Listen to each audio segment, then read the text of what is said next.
Yeah. Agreed. Yeah.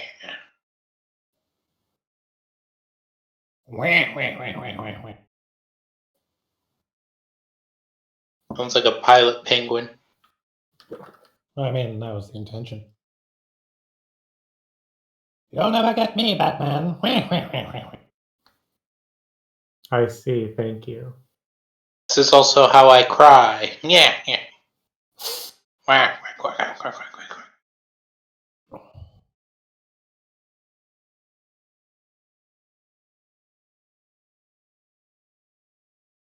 Oh, the death of Superman stayed for so long.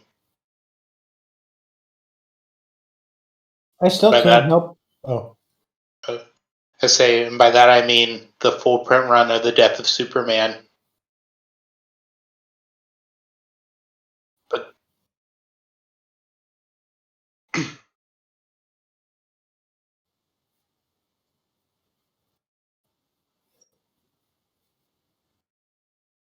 No one has ever died. Death of Superman's a weird one because the only reason people expected him to stay dead was because outside people like didn't fucking know comics. Like nobody in comics thought he was going to stay dead. I think Captain Marvel, the original Captain Marvel, is the only superhero so far that I can think of. The second Captain Marvel. Oh yeah, Marvel, because there was that one book before him. But he's still dead, and he hasn't come back as far as I know. It's him, it's Uncle Ben, and it used to be Jason Todd. But those three basically used to be the holy trinity of characters who stay dead, alongside Gwen Stacy. His son's currently running around because his son's Hulkling. Because he's half Skrull. Because because he's the son of Captain Marvel, and then the one Skrull woman, the Skrull princess or whatever that he had relations with. Yeah, the Skrincess.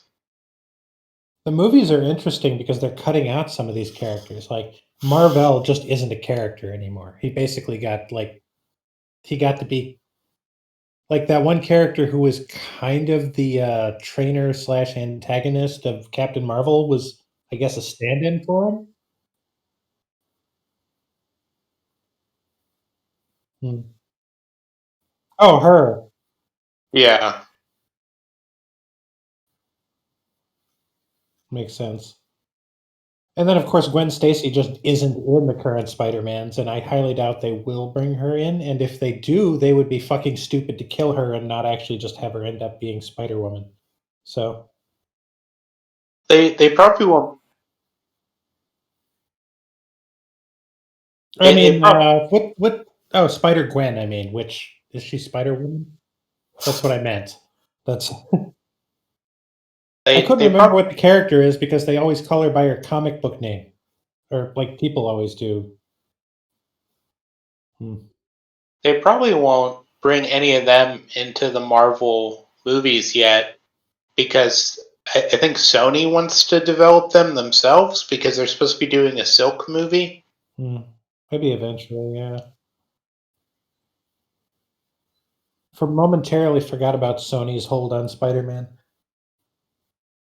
How can you forget Morbius?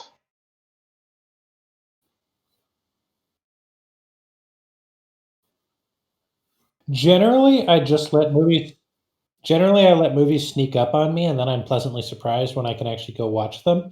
Lately, there's been nothing to be pleasantly surprised about. Movies just don't happen anymore. So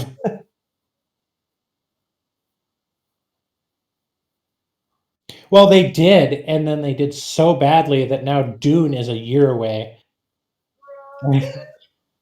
And I'm assuming the Black Widow movie is still to be determined and shit like that. It's delayed until next year, I think.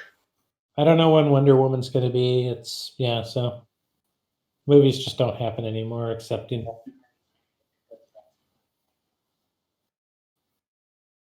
it's fun, and I kind of miss it.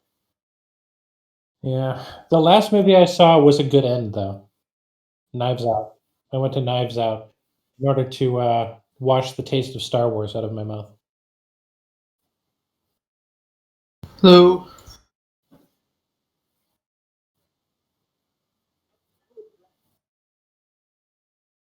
Error. So is it a global CompCon thing, or is it just your version of it?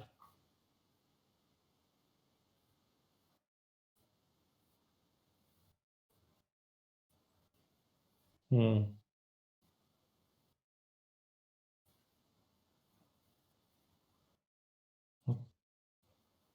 I did a sync earlier, and it didn't show anything going wrong, but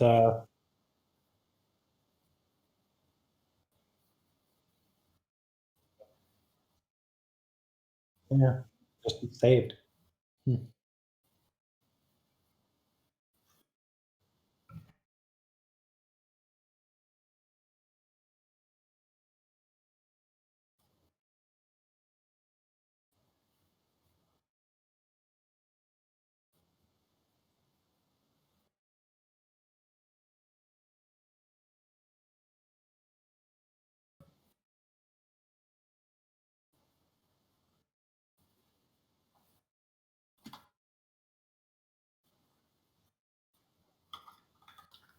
Ace is a very weird talent in the game industry.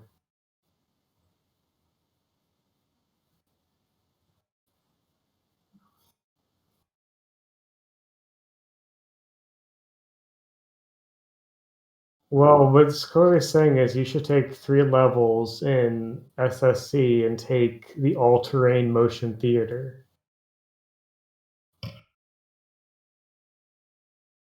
So you can fly whenever you want.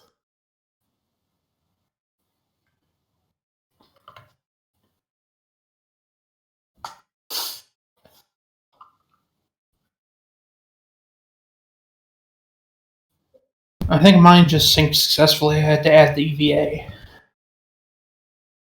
Of note, I have actually gone in on the segment thing this time, so it's probably good that we are not, a team full of melee characters. Oh, because I switched to CQB from Melee. I don't think you should be too worried given that your weapons have 10 range right now.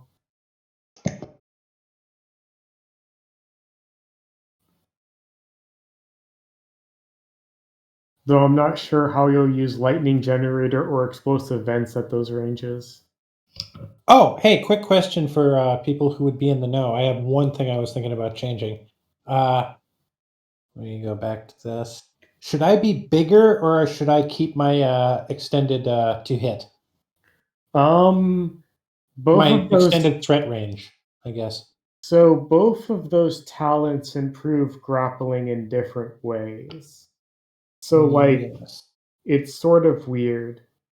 The advantage of size 2 is that with synthetic muscle netting, you can immobilize size 2 enemies. The advantage of Giga's frame is that you get the accuracy to hold checks and saves. So enemies have a very hard time passing a hold check versus you.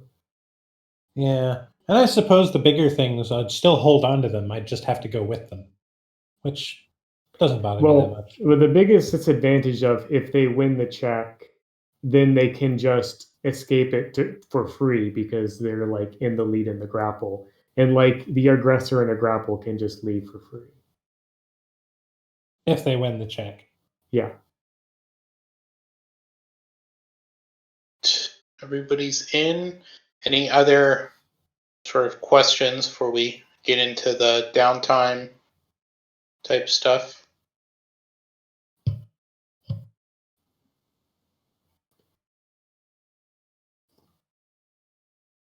So yeah, we got a space station. We got a new janitor for it. He's gonna do a great.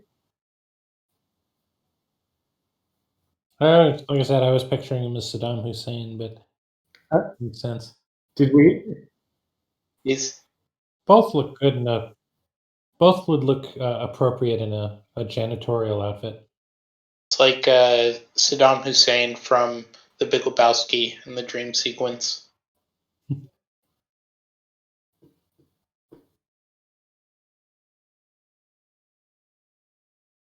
So you've gotten your new janitor staff. They seem to be taking to things well. They don't seem like they're going to be betraying you. You have your new sort of camp general store / everything, which is run by the proprietor Zhao, who seems like a shady individual, but nice enough to have around.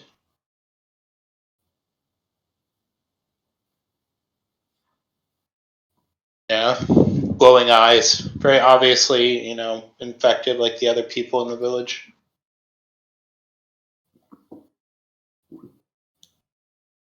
So he's around. So more and more people have been coming in. More and more spacers, traders, people who are just looking for work.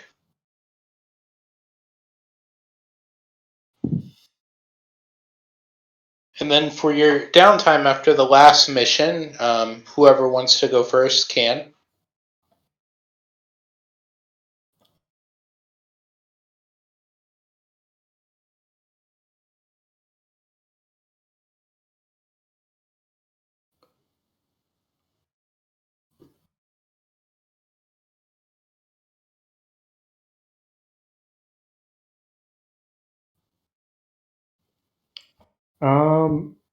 I have a dumb idea.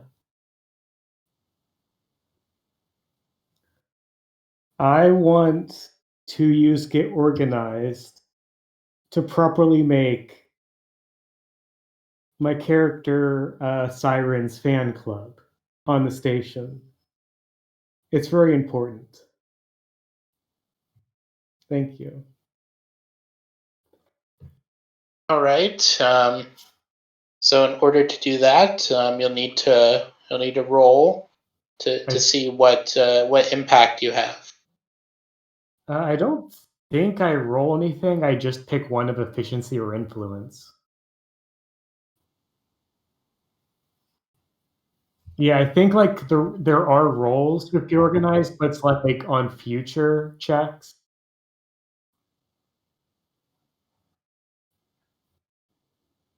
Yeah, so you just set it up. Yeah, I'll just pick influence and I'll establish organization. And that's all I gotta do. I don't need to roll or anything. So someone else can go now. They were very upset. They were actually still there, but they didn't have it wasn't organized properly. They had to sit next to the weird Horus hacker people, and they were getting very grossed out. And so they were begging me for a room, so I sorted everything out. You were at the state of being an idol where you have to sing on the street corner. Yeah, so it was all very embarrassing.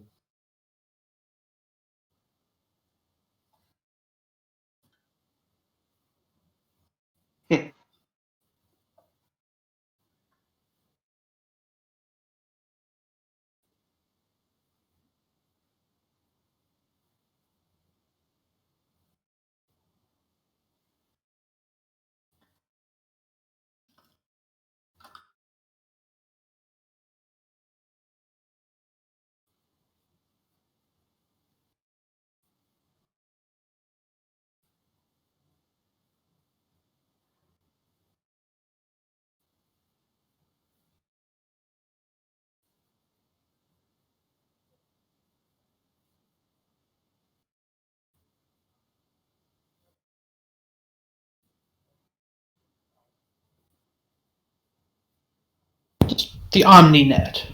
Just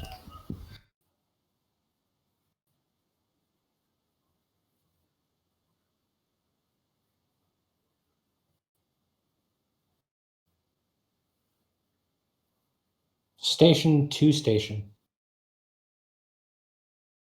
Station 2, station. Next week it can be Funk to Funky. We can make implications about Major Tom and his drug habits.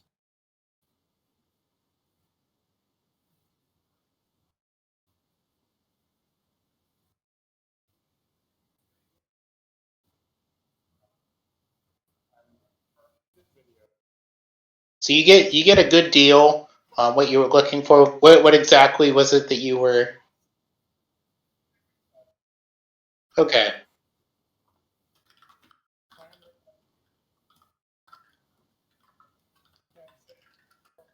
Yeah, but you take it as reserves.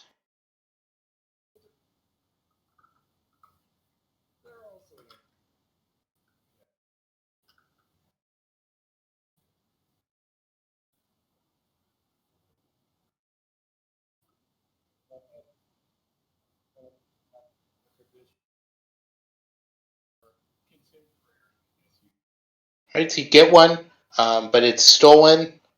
You come to find out when you sort of meet up with the seller, in a shady sort of backwater system next to a planetoid. They sort of unload it to you. They just dock up with you, just sort of pass it over. You send them the credits. The mana they speed off. And then when you're looking it over, you realize that this has some sort of like markings or serial numbers on it that you don't really fully recognize, but you believe that this is probably stolen.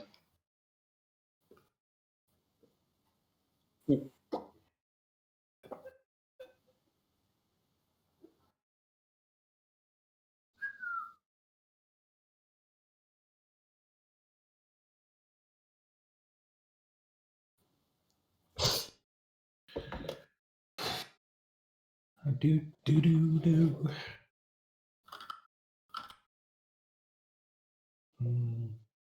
I should spend some of the 2 weeks leading up to this figuring out what the fuck I want to do with my downtime next time.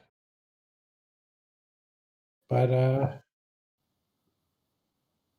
which I have done literally every session, I believe.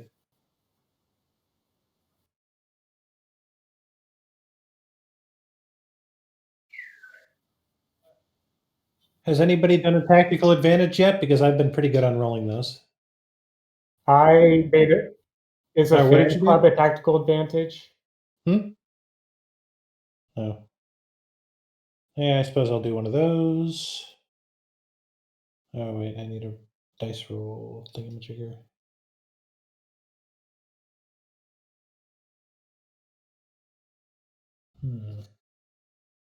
There's only so much desk and so much stuff I want to put on it.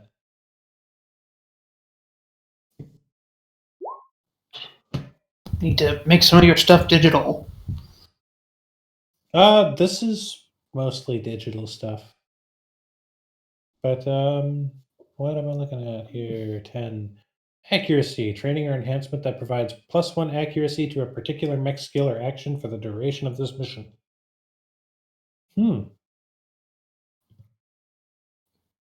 Accuracy every round in something, if I want it. That's interesting.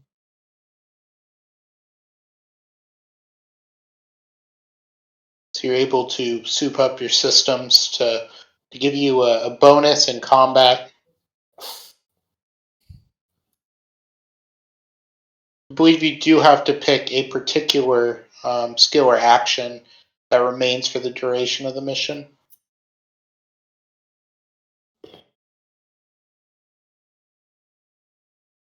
So should I give it to my main melee or my heavy melee?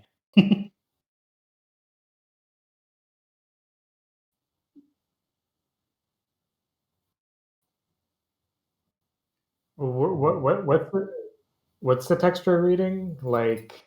It's an odd one. Give me a second to look at It says that. training or enhancement that provides +1 accuracy to a particular mech skill or action for the duration of this mission. Okay, action sounds sort of insane. Is that Mac? That's what it says. Oh, what's Oh wow. Yeah, I guess so. You could pick +1 accuracy to taking a skirmish and just have super accurate skirmishes all the time. On the That other sound- hand, it might not actually carry over to what's it called when you do 2 attacks? a barrage? It Well, might it not carry to says barrage. two. It says two. Like, well, yeah. So, like, I think the thing is when you barrage, it actually says you take 2 skirmishes. Oh, in that case, that's Which is Under barrage, it says attack with 2 weapons or a single super heavy weapon. okay. So a barrage would be a separate action from a skirmish. Yeah, which is something that's actually like sort of very important because like it comes up if you ever use the Asura NHP. So basically, the question is whether I believe I'm going to be attacking twice or once more often.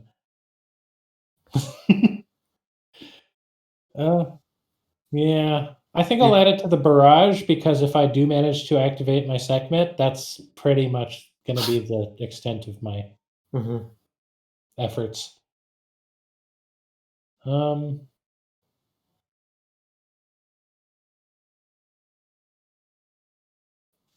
no, I'm not in the danger zone. Sekhmet.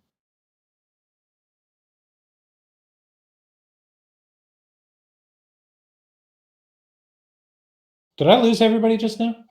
No? I can hear Hello? you. Okay. Sounded like there was, a sentence going on and then just silence.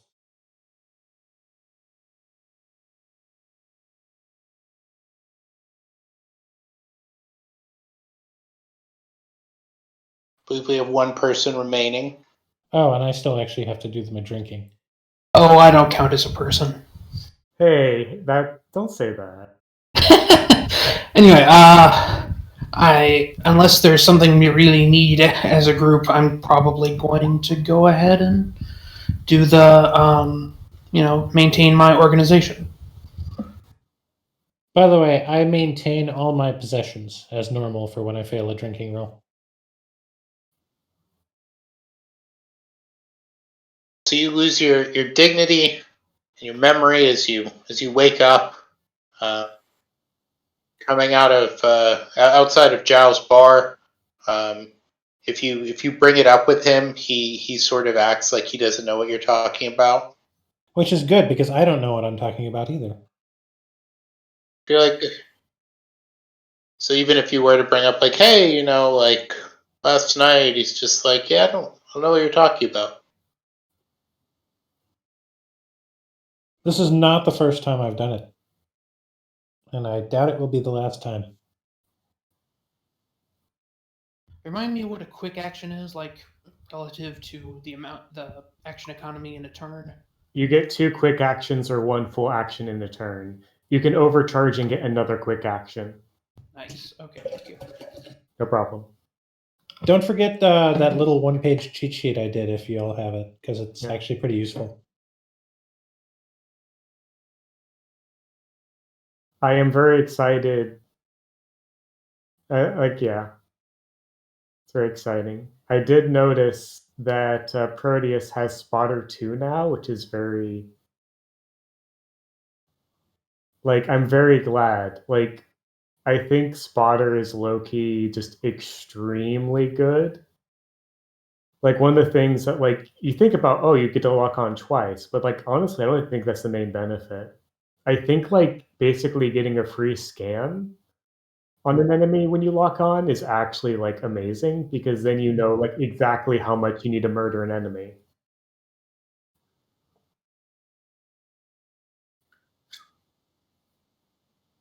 And it's like it's not like it's just whenever you lock on. So, for example, your free lock on from your core bonus counts.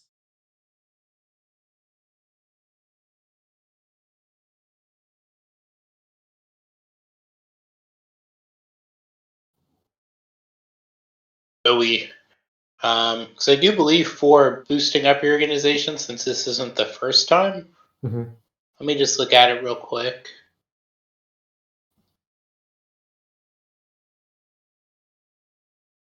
So you're going to need to roll to see where your how your organization goes. Okay. So it's just a D20 roll. You can't apply any skills?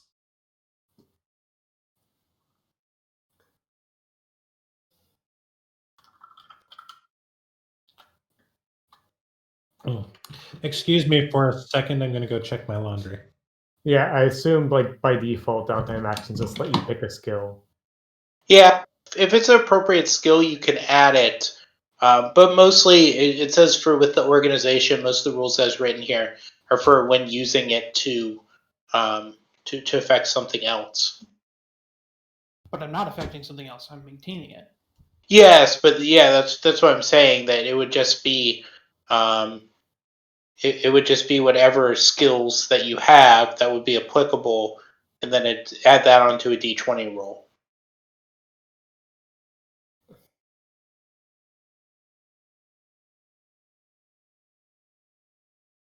All right. So can I add my charm since I'm running a thing? Yeah, I'll allow it.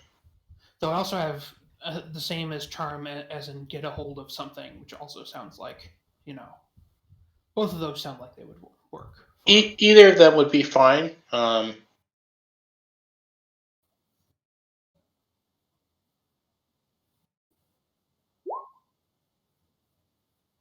15.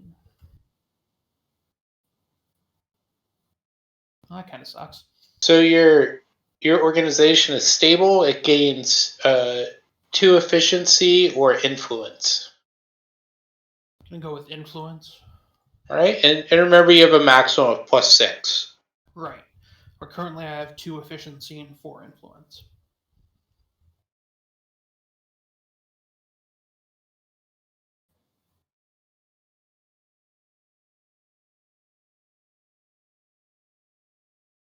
As they're all.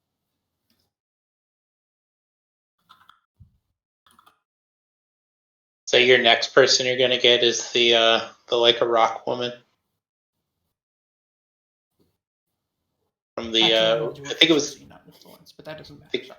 I think it was the boat dealership. It's been a while since I watched Arrested Development again. So you guys get a mission that comes in. It's sort of like a if you can handle this, we'd appreciate it mission. That says that a local world, Elysia, which is sort of a tourism and retirement planet, most of it covered in fresh water as opposed to salt water, has recently become prey for pirates or raiders who have come to the planet in order to steal the water and most likely sell it on the black market. And they are stealing massive amounts of water from the planet, which is damaging the ecosystem and their property values. Oh, see, now that you bring up property values, I don't feel as good about helping them. Well, whatever the property values are of like the desertification of your planet you live on. I do like. They're not like an old homeowners association that makes you not paint your prefab space house a certain color or anything.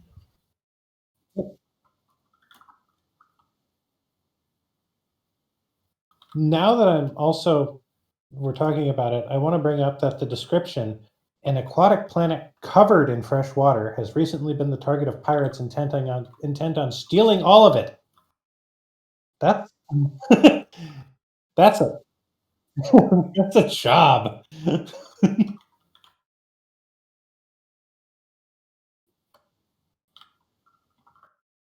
Because I mean, I look at the first option, and we would get a supply of fresh water. I feel like we could ask these people for a supply of fresh water too, and probably be hitting them a lot less hard than the pirates and we wouldn't have to be helping a corporation. But maybe on the other hand, they're really, really tight with their water on the planet.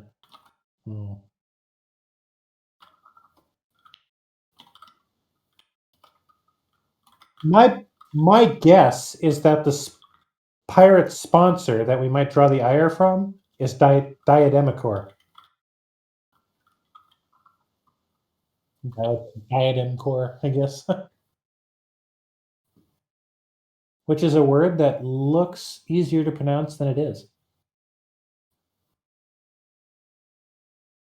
And I interrupted everything. Sorry about that. The water thieves have been stealing a lot. The planet's ecosystem is somewhat fragile, in that if you take out too much of the water, it'll cause ecological damage, and they don't want to turn it into Planet Lake Baikal, so they want it to stop.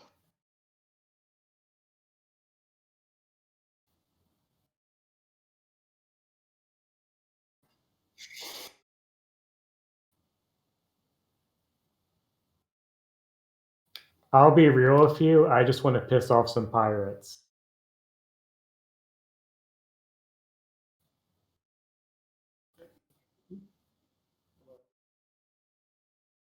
My fans love it when I pull up a pirate. It's their favorite thing. When you blow up a pirate mech and tell them to like and subscribe. Yeah, like, just like live stream like the missile coming down on it. I'm sitting on top of the mech giving a thumbs up, like it's a selfie while there's explosions in the background. It's fine.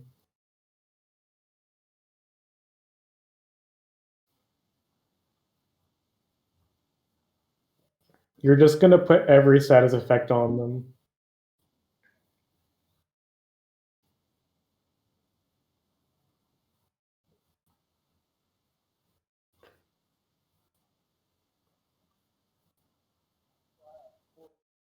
As you sort of head to the planet, unless there's anything you guys wanted to do beforehand.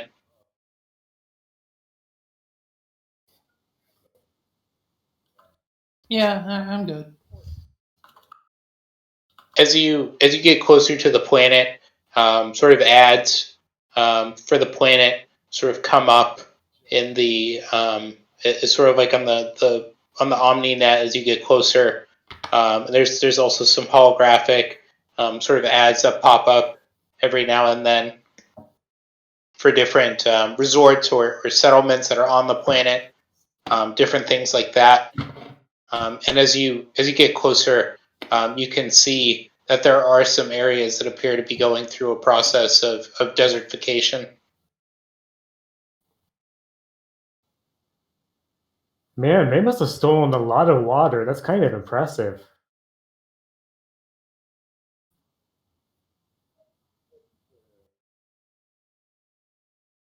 So what do the pirates need all this water for anyway? Do you think they're making do you think they have like a rum operation?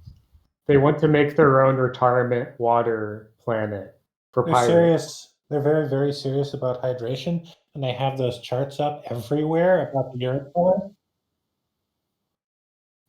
The Brady's of Darkness, as they're called, they drink their body weight in water every day. There's space Italians, and they need to have enough water to do pasta properly. Yeah, the Battle for North Africa Yes. level simulationism. What they need the water for, you're not exactly sure, but you do realize, as has been stated, that they're stealing a lot of water.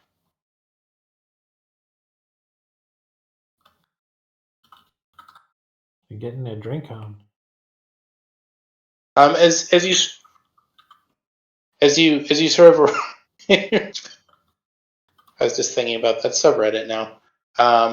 So you arrive, and you're met by a delegation from the planet. They're sort of like the regional council. Just sort of an amalgamation of different rulers. There isn't really a central authority on the planet, they tell you, but they're representatives from the different settlements and interests on the planet. And they tell you the location of where they've been siphoning the water off. They've set up a machine that is aiding them with this, and they bring in ships and they keep coming and going with the water. Glad they're using a machine and not like just really, really good with buckets. They're just very determined. They just have mechs that just cup their hands and just take lots of trips with the water.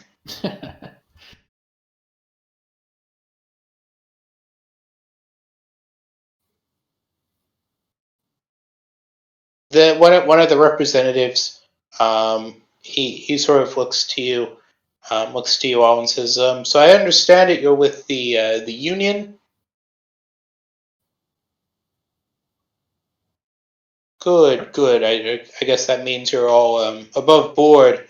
There hasn't been a central authority in this sector for a long time.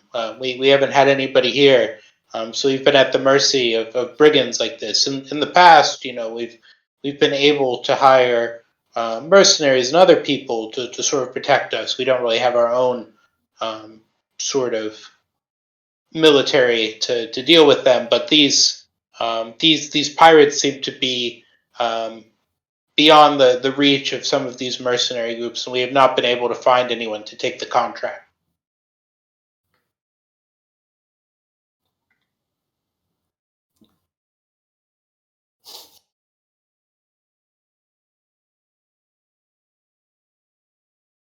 Feel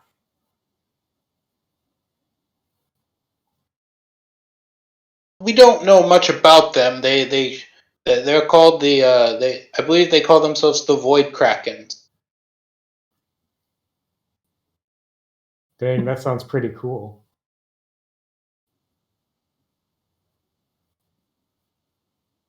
No. The space station is going to be called the Void Kraken next week. You could all just join my fan club. That'd work.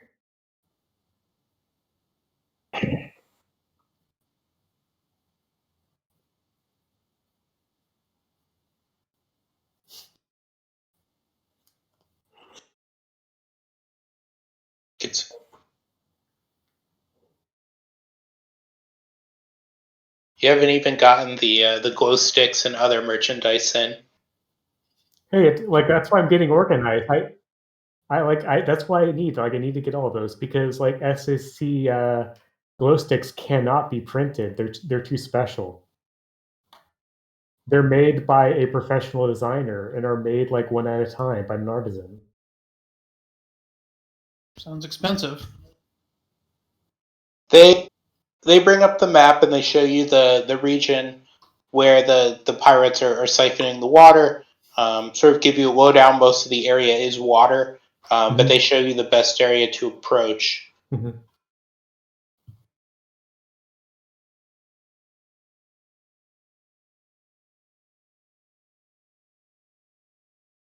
After they sort of give you a briefing on it, they ask, is there anything else we can do for you?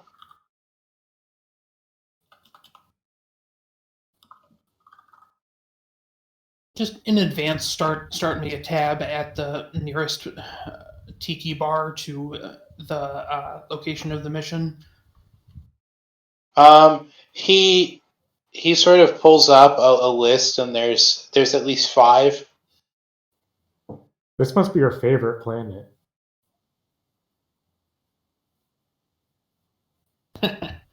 We have access to space vehicles. Which is your favorite tiki bar? Because it doesn't need to be the nearest. Why go to just one? Why not go to all 5 in a row? Yeah, I'm gonna hit all 5 after the mission. Does very well, and he sort of clicks on all 5 of them, does like a select all type push, and then puts it away.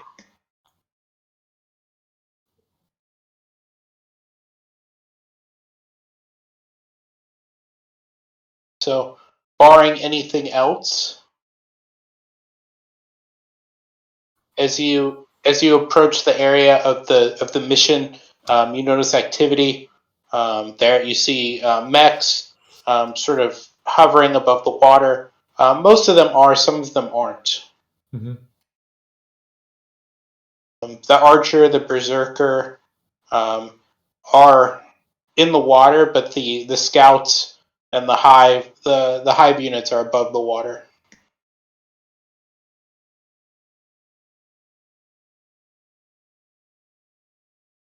That's not very nice of them. And you all can set yourselves up how you want to be. I have you all sort of in that corner just for the easiness of selection. Okay. I do see, like, yeah, these. The shrubbery will offer cover. If you're in one of these sort of lower areas on the water, these sort of shelves, they would offer cover, but you will be slowed if you go anywhere below this sort of green area. Even if You we go have in- EVA modules? If you have EVA modules, you're fine.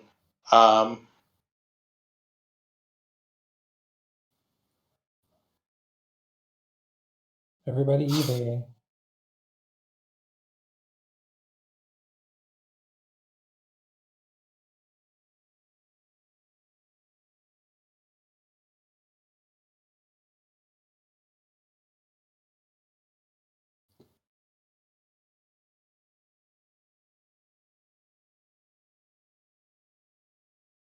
I'm already in range of almost every single enemy on the map. I am gonna get I myself. so like if Oh, fuck. anything, the problem is like I can't go far back enough. This map is very cramped when your like effective range is 20. Actually,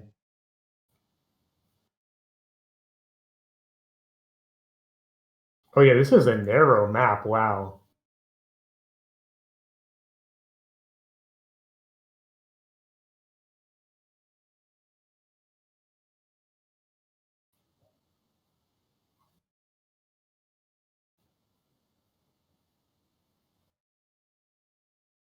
If I could cram myself in U-23 or T-18, that would be good. I don't know if that's too close. Punchdrunk somehow got on the other side entirely. well, I figure that there's an entire planet around, and we can just come at them from all angles.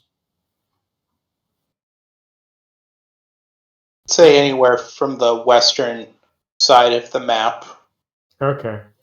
Maybe just like move here. Like I feel like that looks like it's above everyone else and it's like behind some trees, so that's pretty good.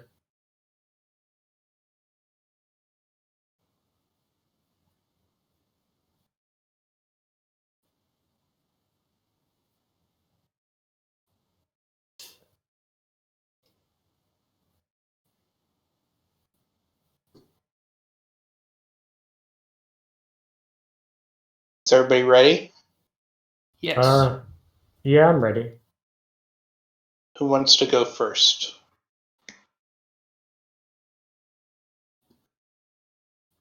It'd be nice if someone else could cluster up some enemies. None of the enemies are quite good for my weapons right now. I can always go first, but I don't know if I can cluster them. I don't. If I remember, what am I got? Oh, well, I do have that cable. I have the Omnia harpoon. I think like actually I think everyone has some ability to move around enemies. Hibiscus has, I think, Beckoner I right picked the now. wrong side to do well with the Omni harpoon at the moment. I have Beckoner, yeah. And then Proteus has like puppet systems and stuff like that. So I could run in and cluster everybody. Yeah, that could be a decent option if you want to try that.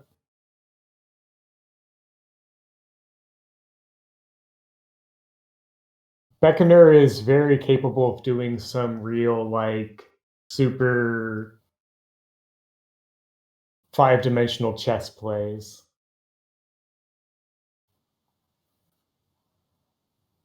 I'll go first then. Okay.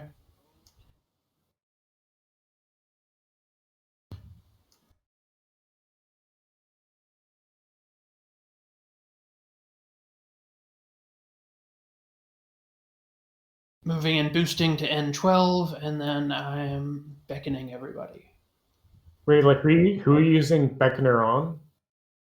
Oh, I'm using the thing that sucks everyone toward me. No, yeah, I know what Beckoner is, but like who are you using it on? It's an invade, so you target an enemy with it. Or an ally, technically.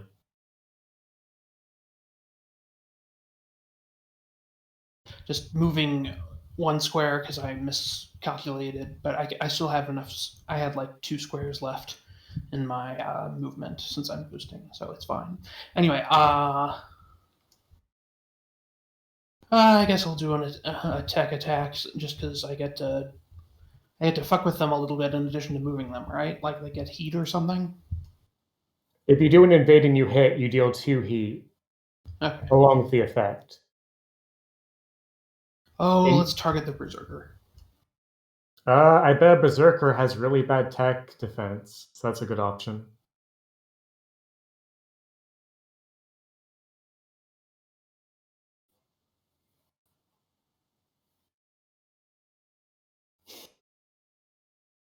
So roll your tech attack. So that'll go through. No, that was my previous roll. Now I have a 2. That will not go through. And that Wait. Hmm? Well, what was the first roll? First roll was my downtime action. Oh, okay. So I'm going to overdrive and try again. So you take 1 heat and you can use your thing. Which thing? Your mech feature, right? That deals 2 AP damage. Oh, that's within range 3. Yes, yep. So Berserker takes 2 AP damage just for the hell of it.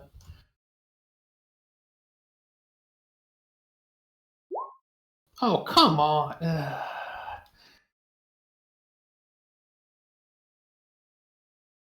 Assuming he has a higher tech defense than 5. I think the lowest of any enemy is like 6. He has a 6. Wow. This is a good example of when locking on is really good.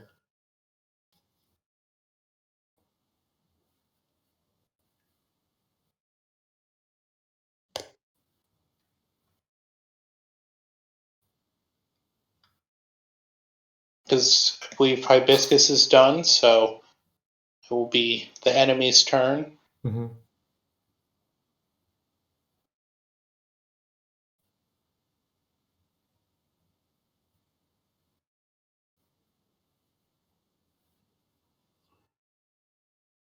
Wait. I was 1 off. I was 1 off from hitting him. Why not retroactively have put it on the Berserker, and then I hit, and then we cluster everyone up?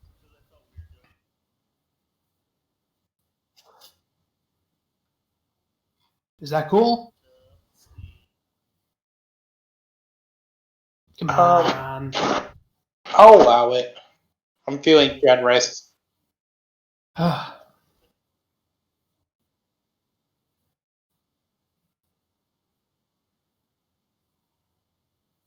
Wait. You don't pull the enemies to you, you pull, like, the enemies to the Berserker. Oh. Like, that's, like, why the person you target is important.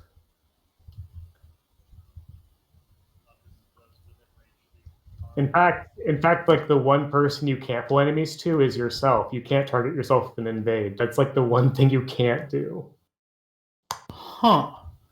Yeah, it's, like, sort of weird, because, like, your intuition is, oh, I'm calling them to me, but no, you're actually, like, it's, like, that's why I said it's capable of, like, 5-dimensional chess plays, because you can do really weird things with it. Because Here's a of the way it question: when you works. use it on your teammates, do you still have to roll to attack? No, which means it's really good with, say, the Punchdrunk because it just works. You can just pull enemies to Punchdrunk for free, which is sort of insane. You can also pull yourself, by the way. That's perfectly legal. I'm going to do that.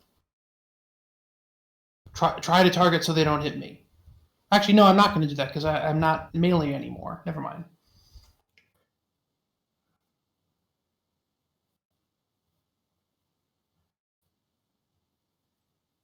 No, it's chain lightning and I think another similar sort of chain lightning-y thing.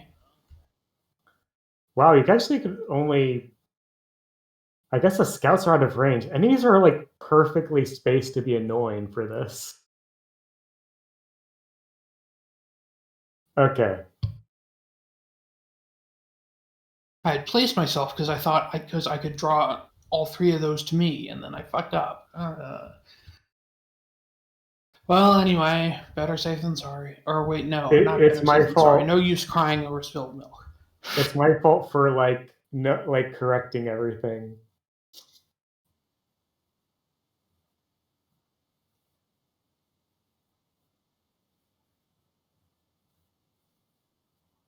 And the Berserker takes 2 heat. And remember, he took 2 AP earlier from the...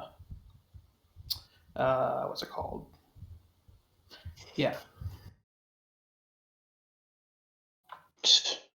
We don't forget. Do you get all his stats?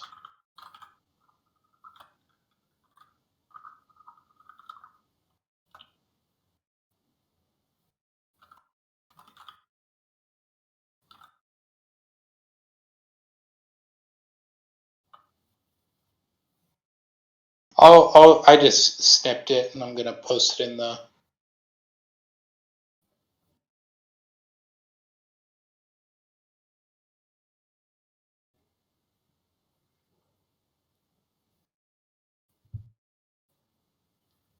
Hey, does CompCon have a dark theme? Yes. Oh, in fact, actually, I think, isn't the dark theme the Horus theme at the same time?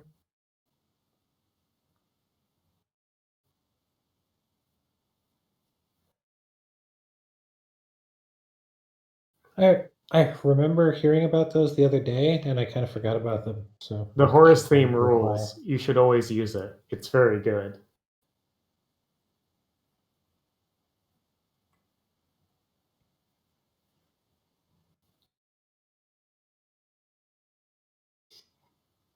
The best thing about the Horus theme is the IRC chat.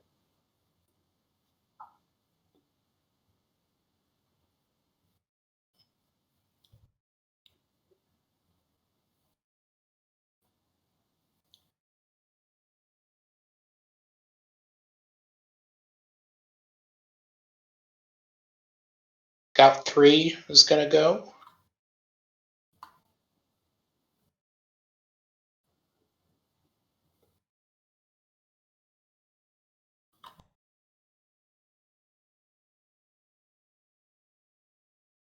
Scout 3 is gonna target Siren.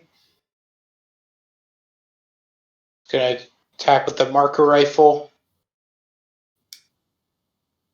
Who just targets with... It's not very nice. So they have +2 accuracy.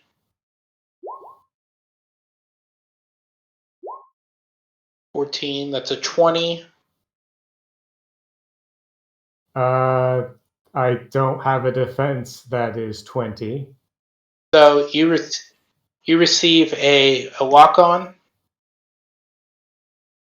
And as long as you're locked on, you're also shredded, and you can't hide or become invisible. That's rude.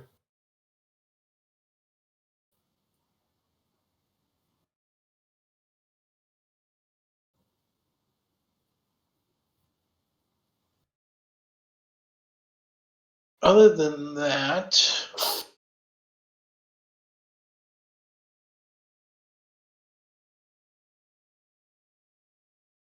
I believe they are done. So it's your guys are up.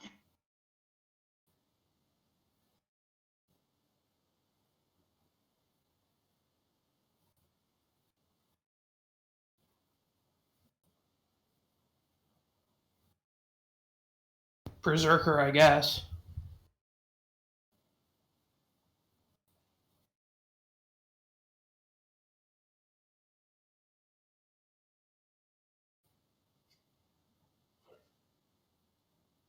Yeah. Yeah, the problem is, like, anything that's, like, designed to actually, like, snap to grid has to have a weird. Mhm.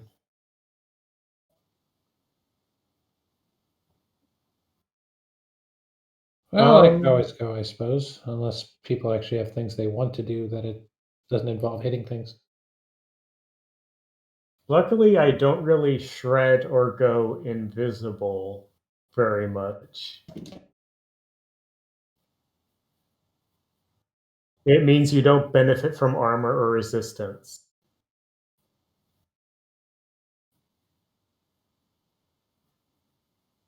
I think it would. I have 1 armor, so it is annoying, but it's not. I don't rely much on. I mostly rely on, like, putting distance. Though, like, this map again does not let me put any distance.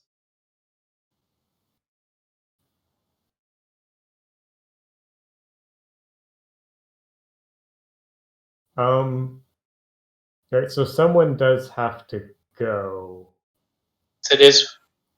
I'll do it, I suppose. Sounds good. Right.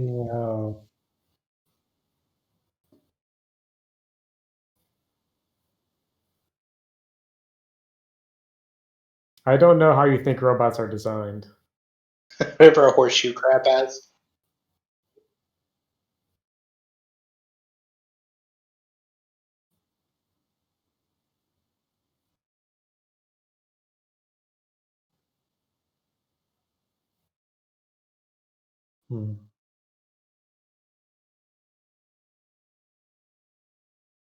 All right, since it's near, I'm going to bring myself up to hive 1, roughly right here. 1 second, let me check my.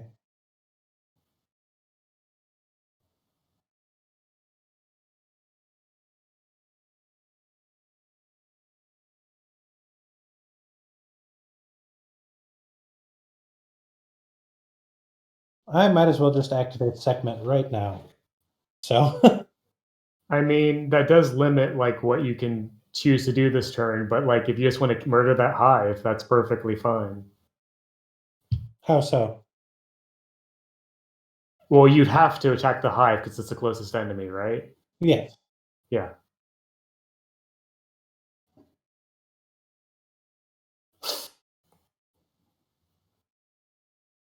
Let me see. Doesn't seem to have an action, so I'm assuming free. It's a protocol, which means you just activate it at the start of your turn, and you haven't done anything yet, really, so that's, Okay. like, it's fine. Also, okay, so I'm going to activate segment, and I was closer to the hive than anything else anyway. Yeah. I'm also going to throw a leadership die to whoever needs it, who wants it.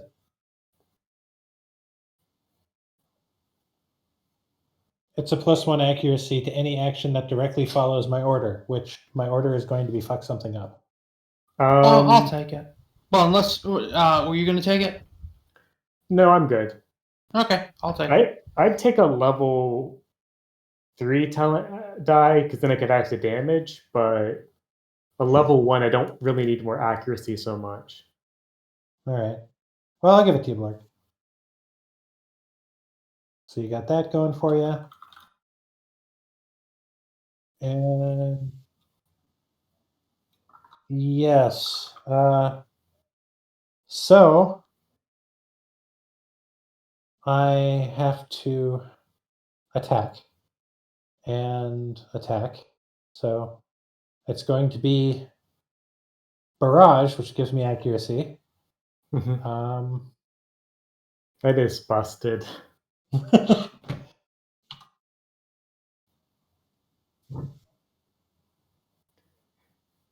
I mean, there are a lot of ways to gain accuracy. It's not that bad. It's just surprising that that's an actual option. These are my 2 attacks. Oh wait, 1 second. Remember that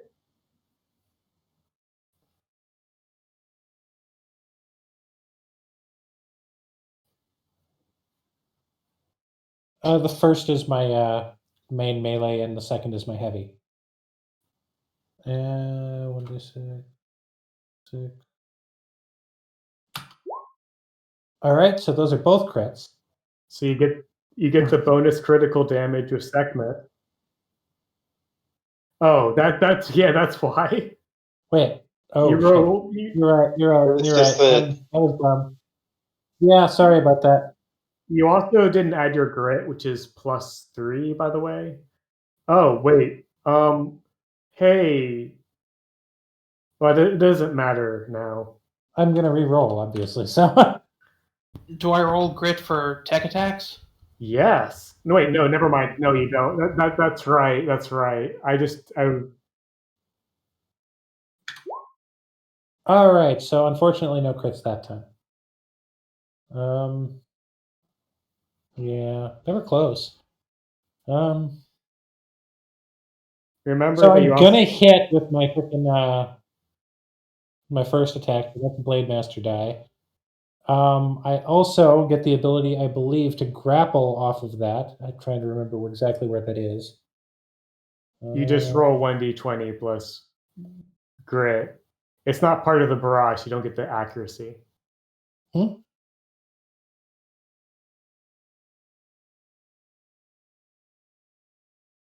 Sorry?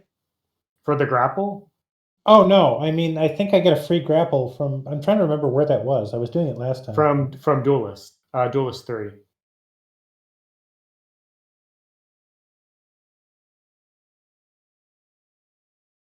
Oh, okay, yeah. I'm gonna immediately spend my Blade Master die. I don't even know if I can do that. You can. You can choose the order of things. So you can choose like, oh, I hit with a main melee. I get a Blade Master die. Oh, then I can activate like Let me the rephrase grapple. that. I'm going to automatically. Yeah, okay, fuck it, I'll spend it. And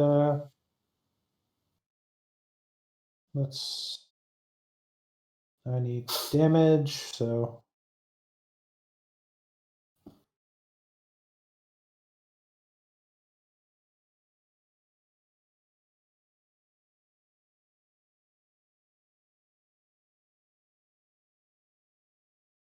first damage is armor piercing, I believe, yes. And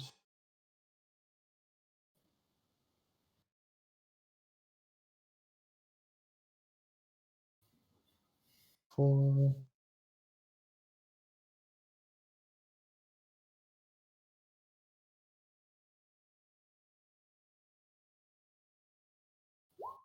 So You need a 15 damage. And I get a free skirmish once Yep. per round. So you can attack with your nanocarbon again. Or the heavy. It says anything melee, but it's only a 9, so what is it? Its evade is an 8. Oh, so That'll I got hit. it. And I'm doing my heavy because why the hell not? And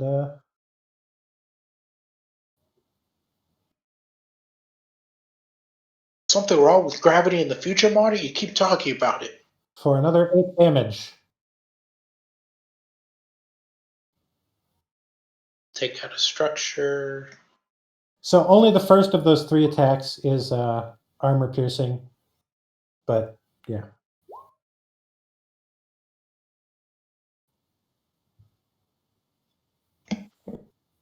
Also, I'm grappled, so I guess either I move closer, or it moves closer to me. You move closer. All right.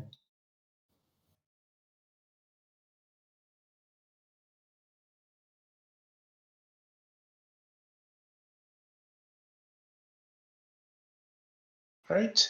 So the Hiver one or Hive one, I keep wanting to call him a Hiver. It's gonna go. He is going to do use this Hunter Killer Nexus and do a tech attack on you.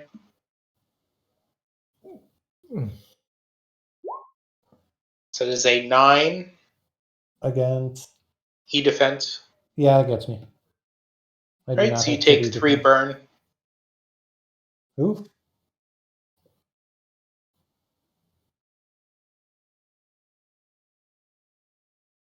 Does that do heat damage as well? It just does 3 burn. All right.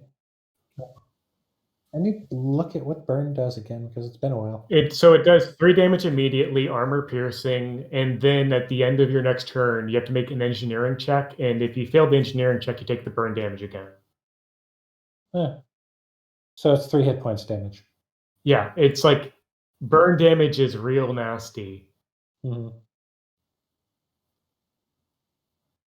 Right on. With your Christian side hug you're currently giving him. Either Siren or Proteus are up. Oh wait, did it get advantage or disadvantage from that? No, it's a tech attack, isn't it? Yeah. I can go. So I will fly this way up 5 squares up.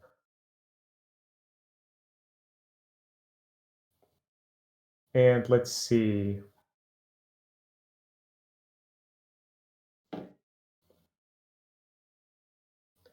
So I will drop my Panaka missiles, one of them hitting the hive, and one of them hitting the Archer 1 and Berserker. So that's 3 attack rolls in all. Okay. 3 plus 1d6. And I'm attacking in that order. So Hive 1 hits. Archer 1 hits. Berserker as well is a critical hit. Okay, so I roll 4d6 and I drop 2. So the first 2 numbers is a damage to the enemy I didn't crit, the hive, and the number that's output is a damage to the other 2. So I did 5 damage to the hive and 10 damage to the Archer 1 and Berserker.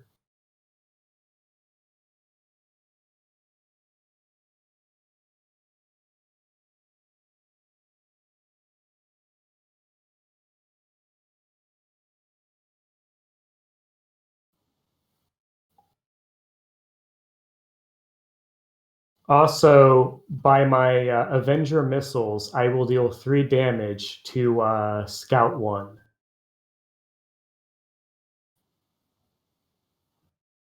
One got eliminated.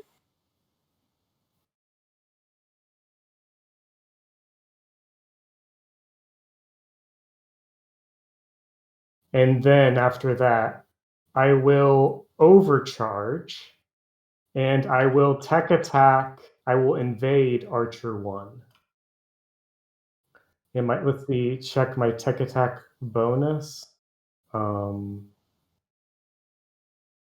am using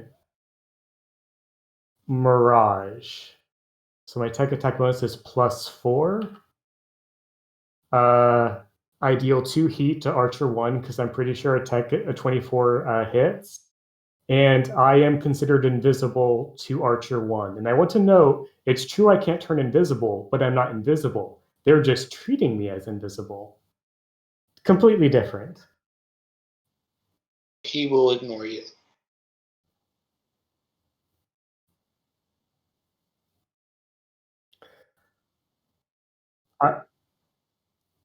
I also activated my flicker field projector, which does this, which is also not technically invisibility. I just count as invisible. Yeah, so it's true. I can't I can't turn invisible, but I'm not invisible. I just count as invisible. Completely different. Yes, it's Duskwing Tech. Duskwing Tech is bullshit. It's really good. Okay. And that's my turn.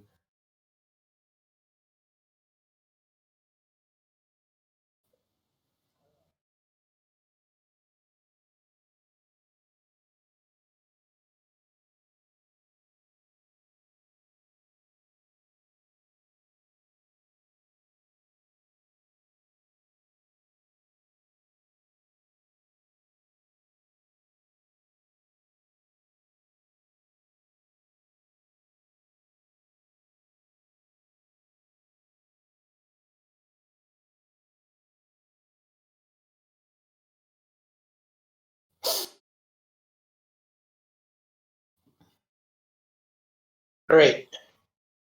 The Berserker is gonna move in and attack Hibiscus with his chain axe.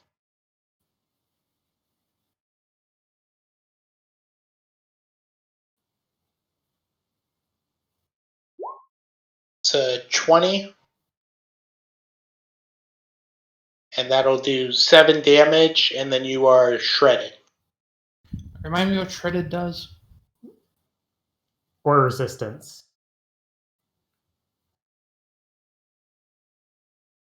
Does the armor apply to that 7 damage? No. So yeah, so the reason why it doesn't work is because it doesn't tell you the order, but whenever you do an effect, you choose the order of effects. So what happens is the Berserker will always choose to do shredded first to do more damage.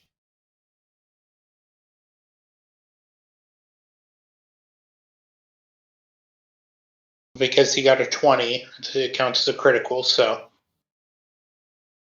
on a critical with the chain axe, you become shredded.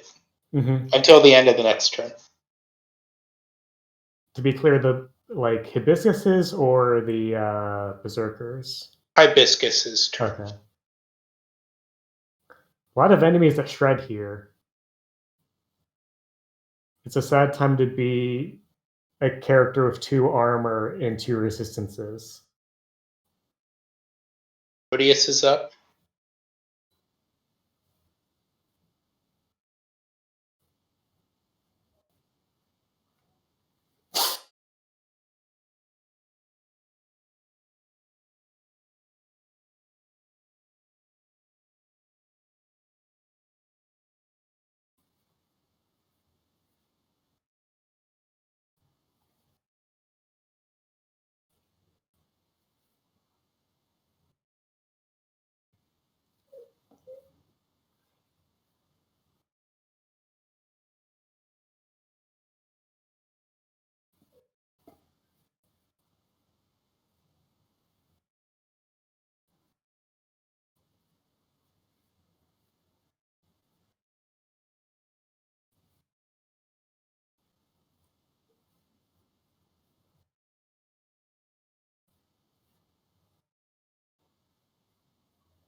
It's weird I had to move to the side when I'm 5 squares up.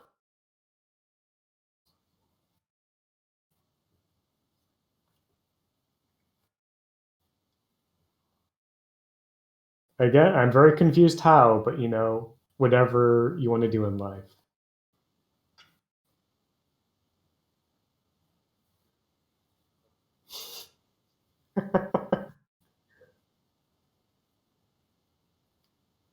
A tiny baby. Tiny. Yeah, I mean, I'm still. Um.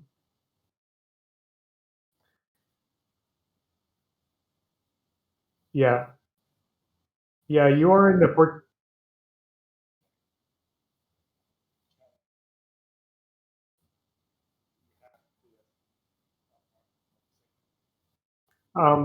Well, you didn't use a lock-on action in the first place.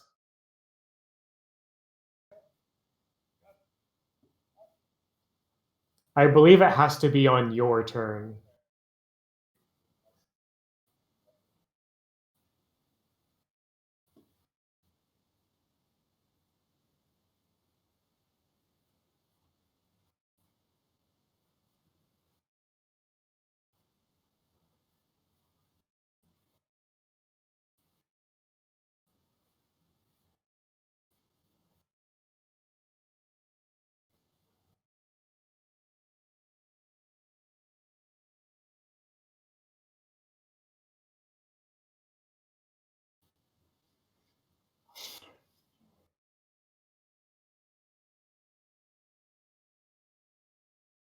Scout number 4.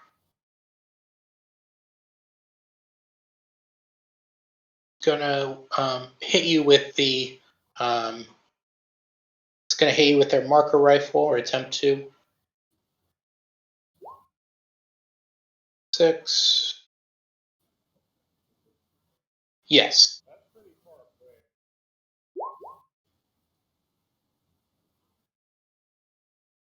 It's a yes. That'll miss on your E-defense.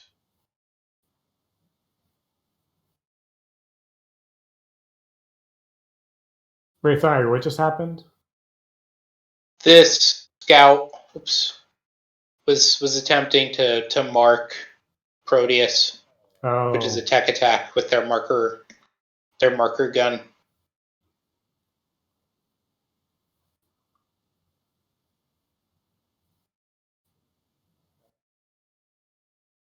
I don't understand.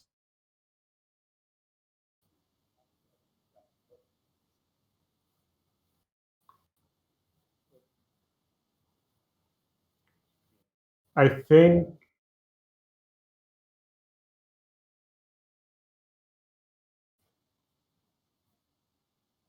Well, I think there's like 3 things wrong here. I think first of all, it's like a marker rifle, so it's not a tech attack. It just targets E-defense. So like, I don't think your product applies. Yeah, So, it is a smart gun, so it is not a tech attack. It's just a. in 2, you get a reaction every turn, not every round. So like the restriction is you can only use each reaction once a round. Yeah. I might have actually screwed myself over last game then. Also, the final thing wrong is they had to hit for you to do reactive code. So that's why I said 3 things. Okay, continue. I'm sorry.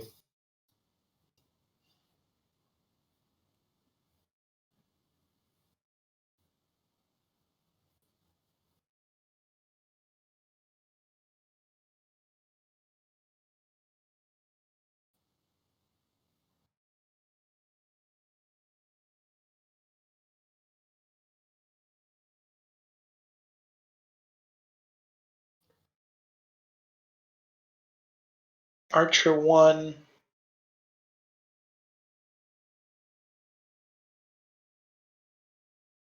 Three.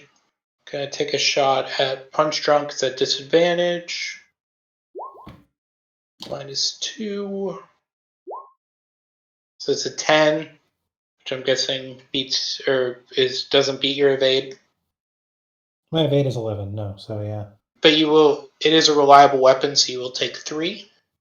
And I have 1 armor, so 2. Okay. Thought I had more armor than that, but I might have changed something last time. You changed mechs. The Zang has 2, the Blackbeard has 1. Oh, I used Blackbeard last time. I thought I had more still, but somehow, I don't know. Doesn't matter. I traded it for something I thought was better. 3.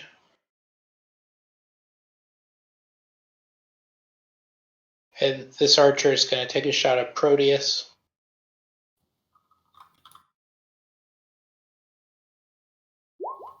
So it's a 7, which will miss.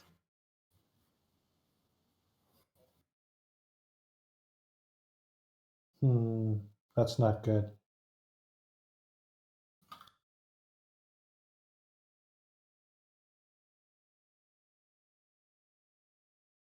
The Berserker is going to use their second activation and attempt to hit Hibiscus. 18. So it's just for another 7.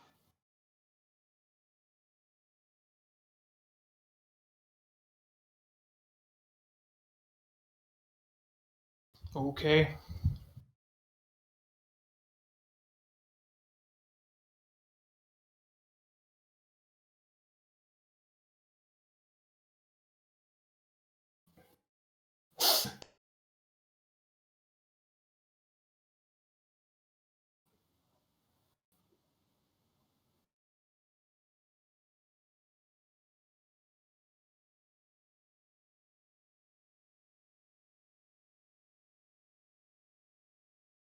Now 2's going to attempt to mark Punchdrunk.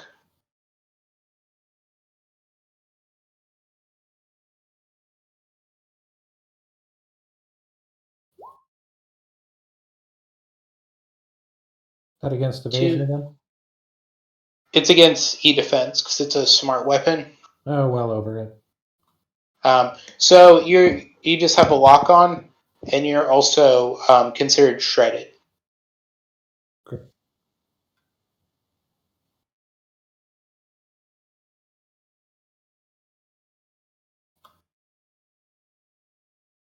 Hive number 2. Good night armor.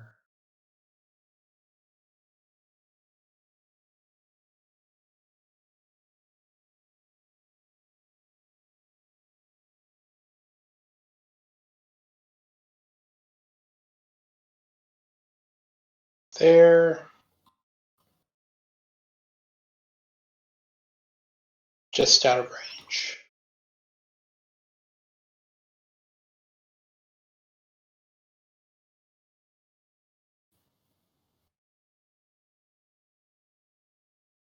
So what they are going to do is they're gonna hit they're gonna shoot a razor swarm between Siren and Proteus. Wait, Which I don't think will hit Siren because Proteus is on the ground and right. Siren's 5 up, but it is a blast 1.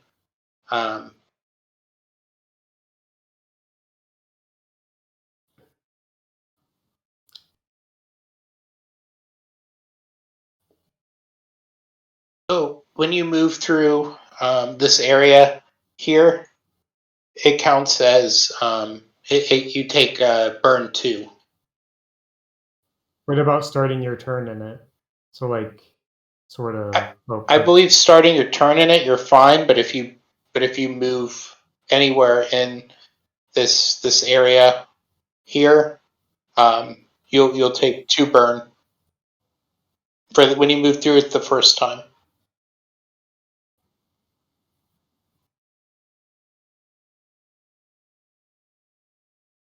And that was the first round.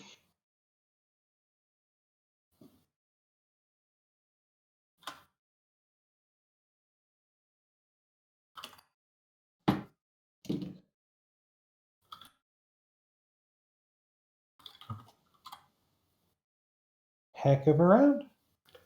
Yep, so it's top of the round. I'd be happy to go and just drop some big missiles on enemies. I don't mind that, but I will go so far as to say, You fool. How did you do whenever I finish off the hive, as of right now, I'm going to go for the scout, I brought you back. and then I'm going to go for hibiscus for the looks of it. Unless, well, actually, you know what? I can navigate myself to be as close to an archer as to you. I'm just making that point known. So- Counterpoint, if I go first, I can stabilize real quick because I lose one of my systems automatically if I take any structure damage, and I have 3 HP. Oh, yeah, That's go fine. ahead. Go ahead. That's kind of why, like, when I was playing in your game, I always put on the HP bars so I could know, oh, this person's about to get destroyed. Because, like, the thing is, I don't know how much damage you've taken. I was just, like, chilling, thinking, oh, this board looks fine. I know I hit a couple enemies. I want to do more damage. And I Yeah, didn't my thing is see- still a couple rounds away, so. What? My thing's still a couple rounds away to be an issue, so it's no problem at the moment. All right. So so I can go and do the stabilize. Don't forget, you have an accuracy die for Oh, boy. fucking something up. Also, you have redundant system upgrades. You can, like, stabilize as a quick action, which is very good. Yeah, but only like I don't know if it's once or twice. It says limited 1, but do I get another use from my The reason you have 2 uses is because you have 2 engineering. One of the bonuses of having engineering is you get +1 to limited systems Okay, that applies. per Okay. 2. So that's why.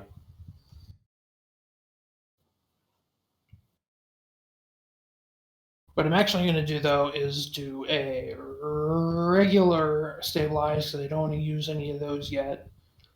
Because it's not... I mean, it's an emergency, but it's not an emergency, you know what I mean? Yes.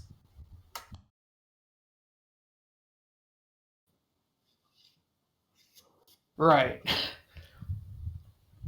So, stabilize to... That gives me full HP? Yeah. That gives me full HP? Yes. Okay. Yes. And you can Does also it make me not shredded? Yes, actually. And I'll tell you why. It's because you can clear one condition when you stabilize as a choice, and you have no other thing to do with it, so you should. Okay.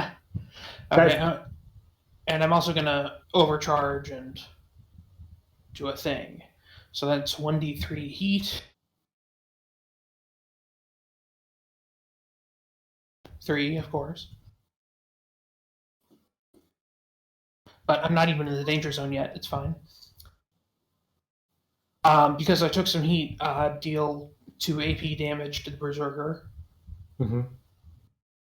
So that will have them lose a structure. Zap. Are the scouts hovering, like, midair? Yeah, they're above the water. They're not high up or anything like that. Okay, what about the archers? The archers are in the water. But their feet are touching the ground, though. Yes. What's their E defense like? Oh, I suppose I should just fuck some... Okay, fair enough. Well, I guess instead of... Oh, actually, I get to move 2 spaces when I skirmish, so I'm fine. Right. Okay. You can give...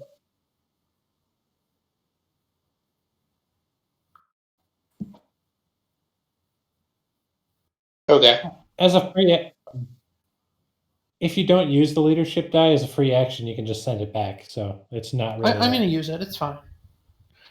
I'm going The to... archer... Oh, go on. Actually, can I use a heavy CQB weapon at point-blank range? You'll get you lose an accuracy, which is why you'd want to move to like a square or 2 away. Because you're engaged. You don't have combined arms too. Oh, it says before or after I skirmish. Okay. Yes. So before I skirmish, I'm moving 2 spaces to N10. Yep. And then I'm using my arc projector on the Berserker.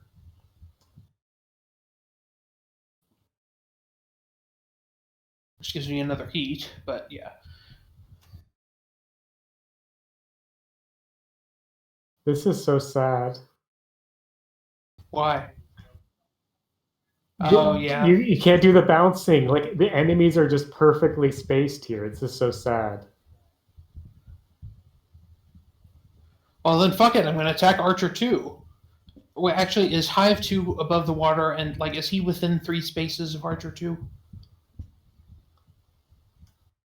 Type 2, yes, is within... He's above the water, but he's within 3. Okay.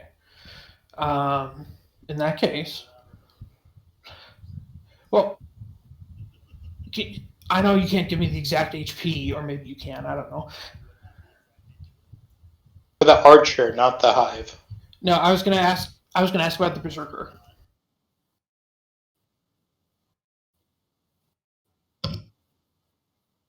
I was gonna ask how close is the Berserker to death.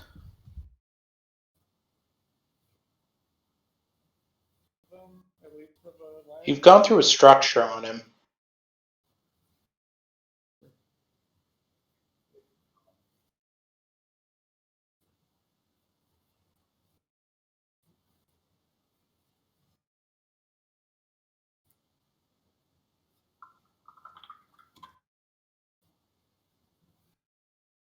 Oh, okay. I guess I won't do the. I'll do the regular thing. Or what I mean is, I will shoot the Berserker rather than taking advantage of the arcane.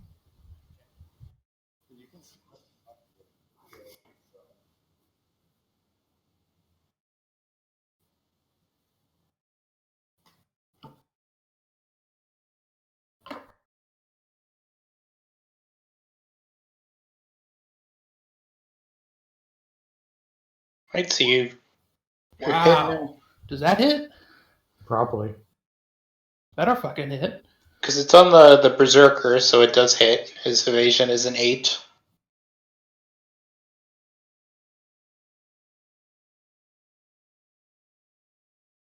Six damage, and it probably doesn't even AP. Yeah, it's not AP. Right? Oh wait, actually, it's probably too late to switch which gun I'm using, right? Even if they're both the same roll. Yeah, it's probably. Yeah, I already rolled damage. Okay. All right.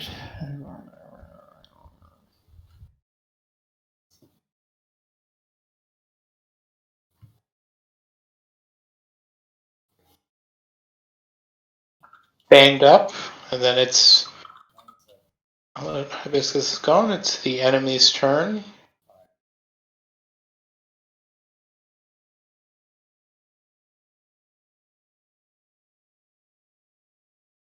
The Berserker.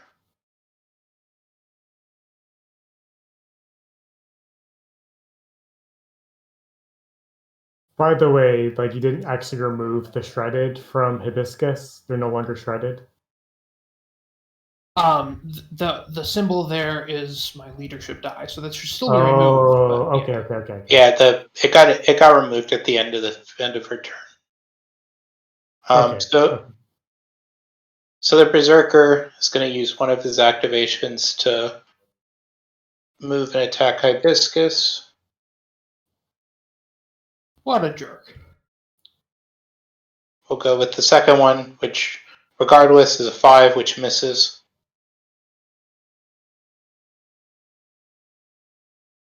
And it's your guys' turn again.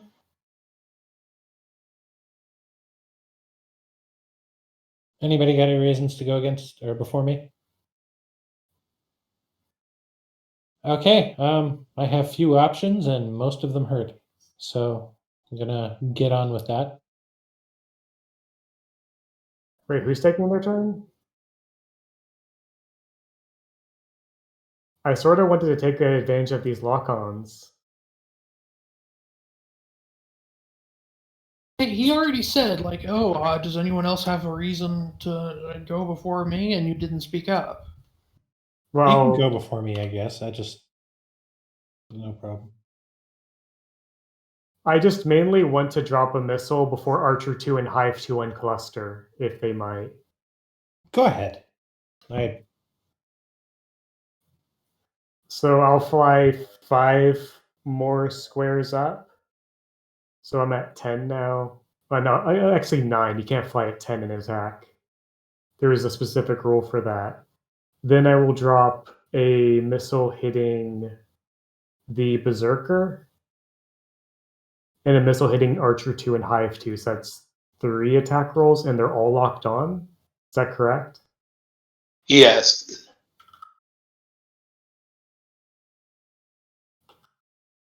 One attack.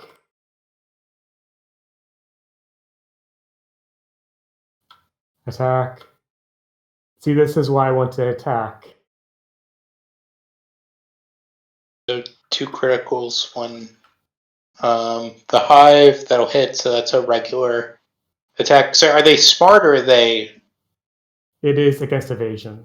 So yeah, they all hit.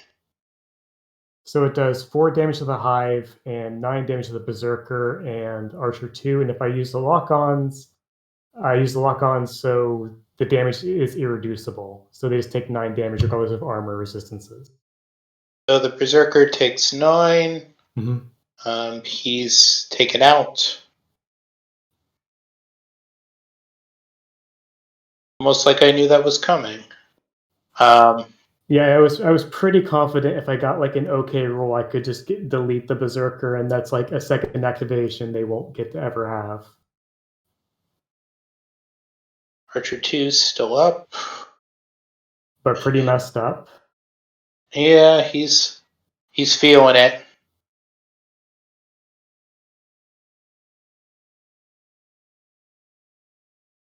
And I will also do 3 damage to Hive 1 with my Avenger Silos. And I will also deal. I will make Archer 2 prone. I will knock them prone with my Stormbringer 1 because I consumed lock on an attack. Oh, oops. His back really hurts. There's no I've fallen and I can't get up icon, unfortunately, so maybe Okay. maybe a turtle on its back or something, I don't know. Okay, and that's my turn. I made the Archer really sad and the Berserker very extra sad, so I feel like it's a good turn. Okay. That's it. That's my turn.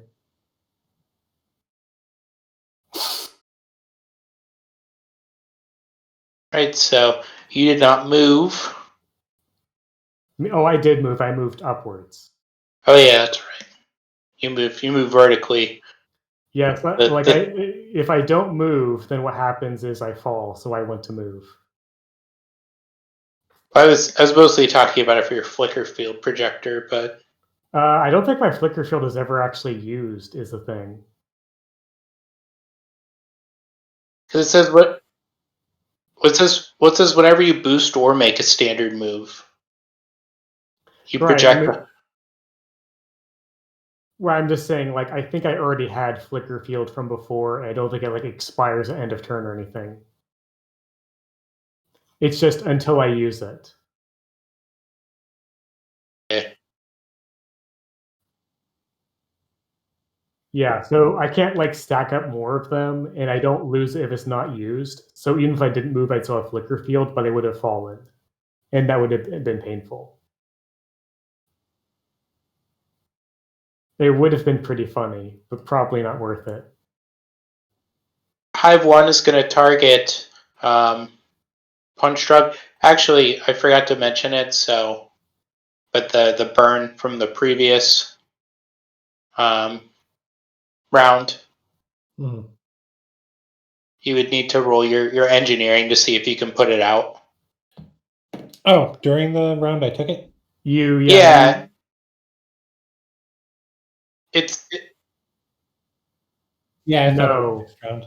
it's the same round. You roll it like when you take your turn, basically, is how it works. So I don't do it now then? Or then? Well, actually, since you didn't take your turn since you got hit with it, so it would be at the end of your next turn. Correct. Okay, so no problems then. But they're hitting you with it again though, which will stack Wonderful. if they do hit. So that's a 9 on E defense. Yeah, it'll hit. So that's for another 3. 6 burn. Wonderful.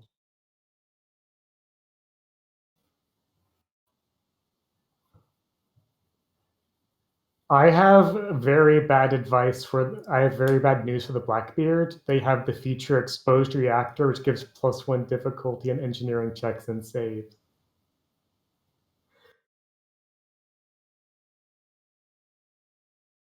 And you guys are up, by the way.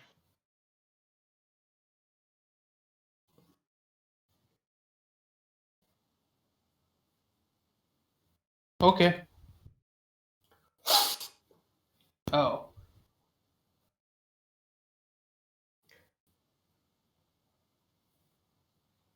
While we're talking, I'd just like to mention you get accuracy on tech attacks on the Archer 2 because they're prone, because that's how hacking works. Let's put a lock on Hive 1.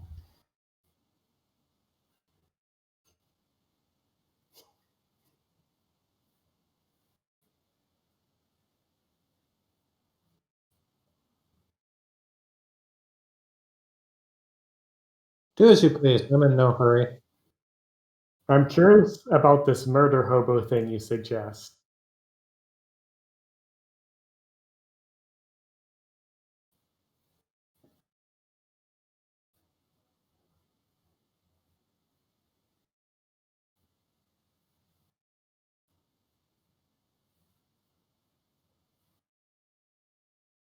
Delicious.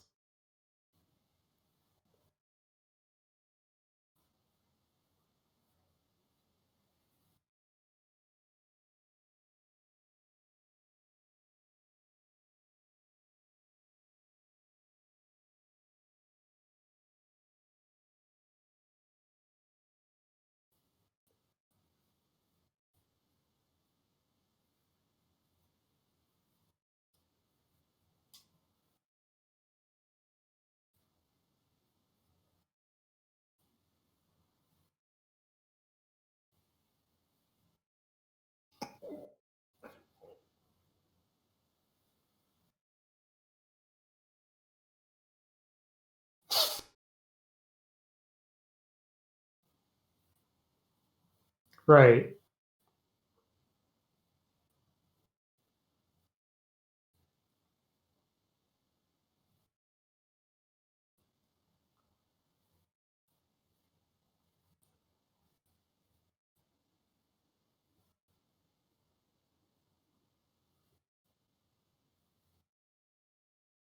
Eat systems checks.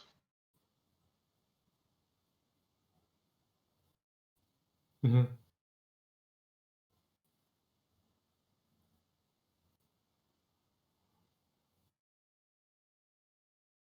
So he's good.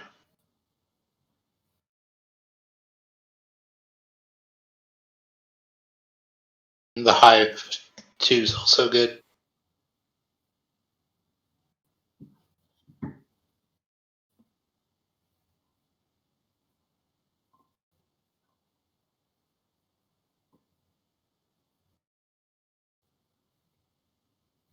Nice.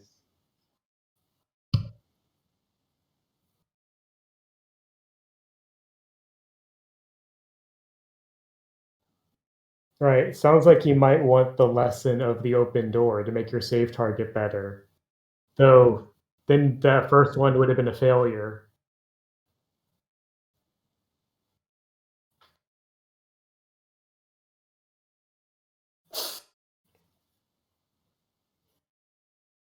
Alright, Archer 2 is going to stand up.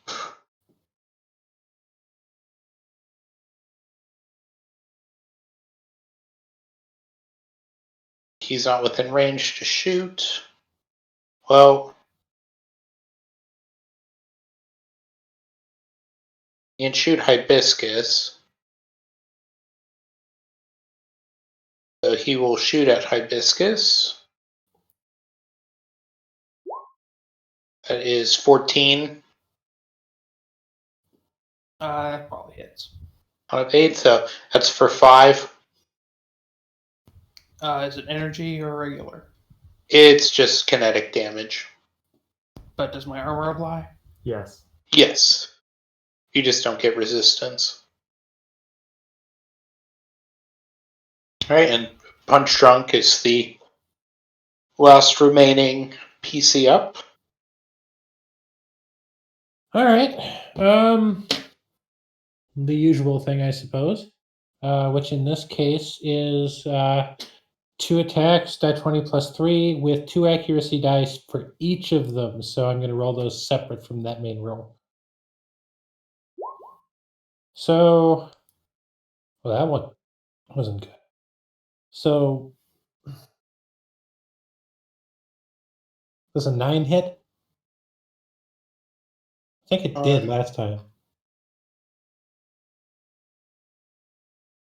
Yes, their evade's an 8.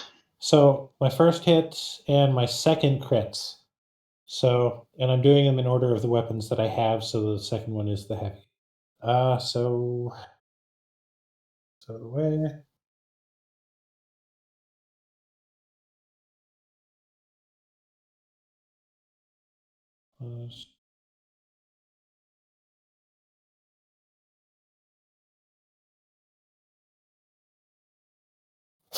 Sorry, I lost track of stuff for a second there.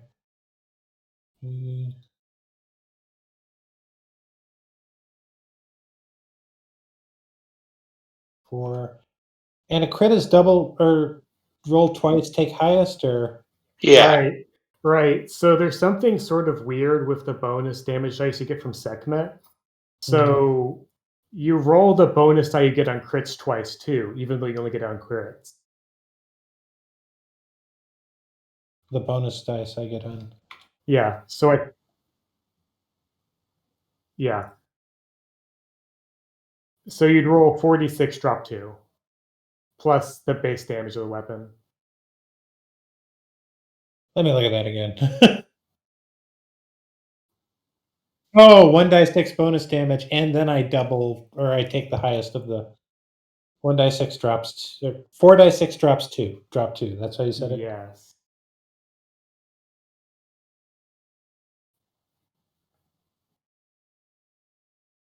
You also add there's also the weapon also has like +3 or +4.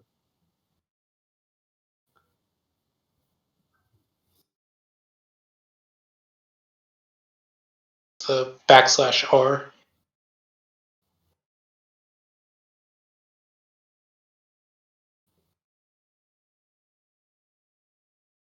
So you're able to. That's actually 15 damage, by the way. I didn't use the +4, which is my. Regardless, you destroy the hive. 21 damage altogether, actually. Not bad. Which Time is to more move than and take. it's. I also need to roll my engineering because I forgot to do that just now. You can still move and like use a skirmish to get in range.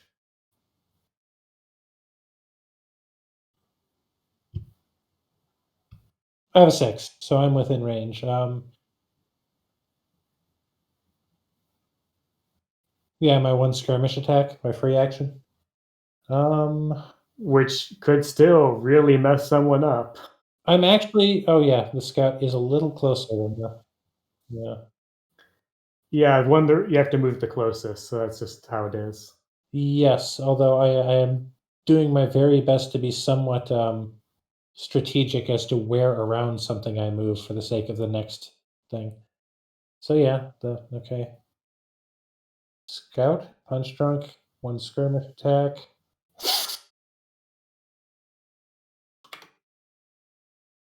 He.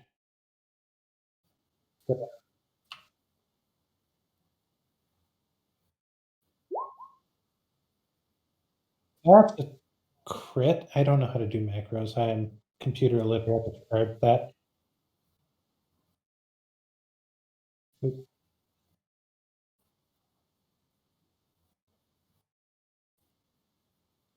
So if the heavy attack again, because I'm always using the heavy attack for my free one.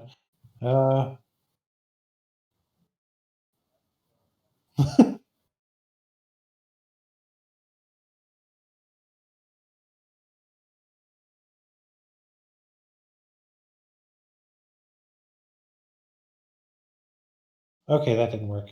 Oh, I forgot to add the yeah. And the space between R and 4. There we are. Right? So you take out the scout. Excellent.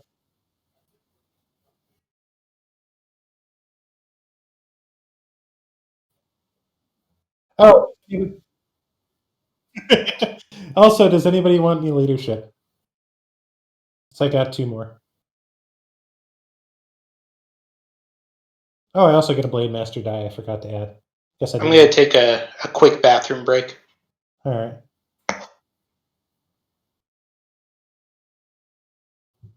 Okay, probably just a quick break for everybody then, maybe. Yeah, I should probably go check my laundry again since I'm doing a bunch of it.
I'm back, by the way.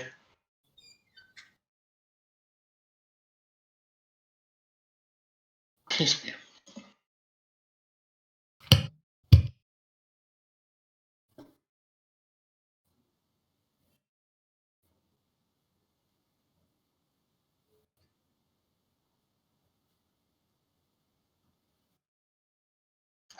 I haven't really been following them too closely, but I did see that they put out the rules for them.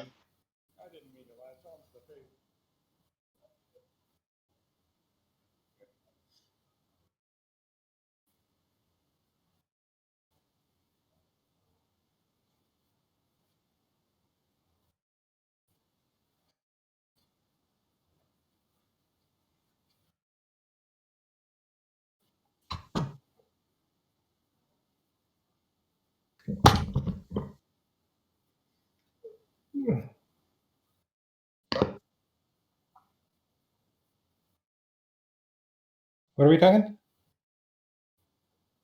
Oh. Yeah. Everything I know about Age of Sigmar is from when it just came out and everyone hated it.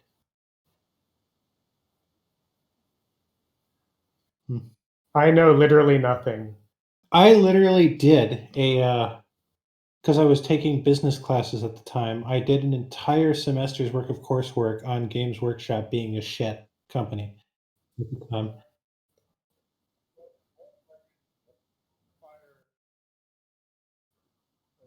It's good to know. Over so years, I'd say.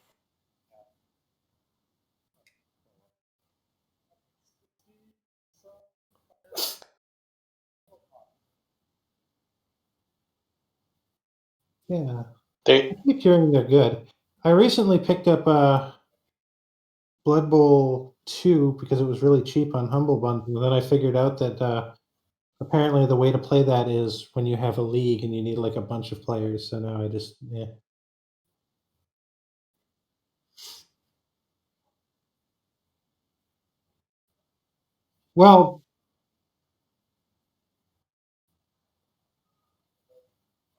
Well, I picked it up as kind of a let's play this when I'm, bullshitting around and want to have some fun with a friend thing. And then they were like, "Oh yeah, it's a good game, but you really want to have a bunch of people. It's not as fun without it being league." Like, oh, well, okay. But the ultimate, I don't know. All I know is the ultimate edition is only like, or at least it was yesterday, only like $7 for like all the teams and shit. Hmm. well, it's probably like super on sale because the new one's coming out Oh, there's another Blood soonish. Bowl coming. There's like I think Blood Bowl 3. I don't know if they gave it another number, or they decided to figure. call the third one something weird. Go fucking figure. I didn't even bother to look that up. So. But it's up for a while probably. Everything's delayed now, anyways. So Oh yeah. yeah, It's one of those things where I was hoping to play it with a friend of mine, but yeah, that thing, and I played it with a brother once because I had a copy of it on the PS. I think PS Plus gave it away for free at some point. And unfortunately, they wanted it to be a real football game, so they were pissed off for not really enjoying it. it's not Madden. Mhm.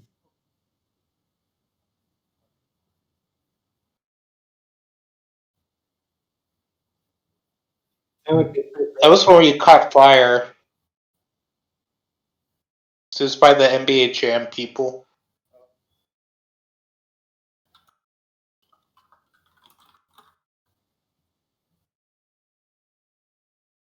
Or I think it was Robot Baseball on the NES.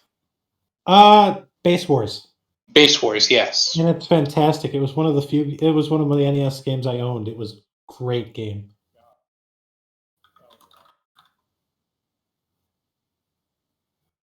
Blurred back? Yeah, I never left. Okay. All right. So we have the enemies to go. of the state, right? Archer 1 is going to take a shot on Punchdrunk That's not fair. because he's probably coming to him sometime in the near future. I am terrifying right now, aren't Just killed a bunch of his friends. 11 on... Does 11 get over your evasion? I? I think it's exactly my evasion. Yes, it is. So that will deal 5 damage, kinetic. All right, and I'm still shredded, and I never did roll my engineering check. I should probably do that. Yeah.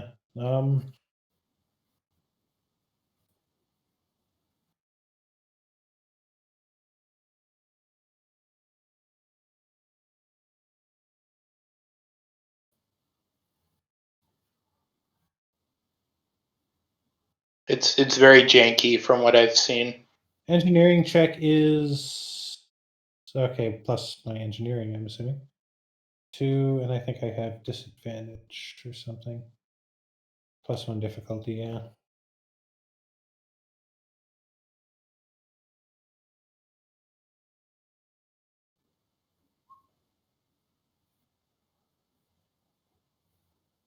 I'm assuming a 9 doesn't do the job for me. Because it's based on... It's an engineering check, so the It's the target's same. always 10. So it doesn't do it for me. Good to know. I take another 6 damage.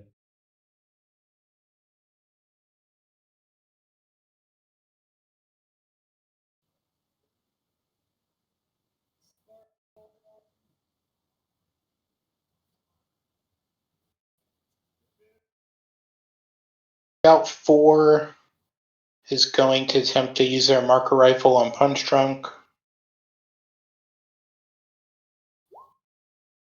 That'll miss, or actually still misses. And this is Scout. the thing that's got me acting as shredded right now, huh? Yes. Okay. So you're currently not shredded. Oh, okay. There we go. And Scout 3 is going to attempt the same on Hibiscus. 4. So it's a 12. I believe that goes through on your E defense. Yep. Right, so you're marked and shredded. And then Hive 2 is going to attempt to hit Proteus.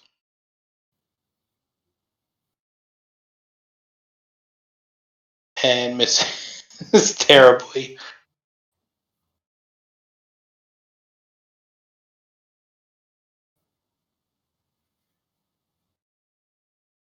Top for the next round.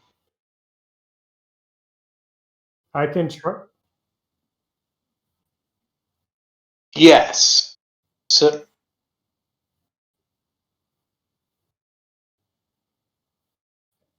they're gone. There was no way for him to get close enough to you. May I just drop a few more missiles?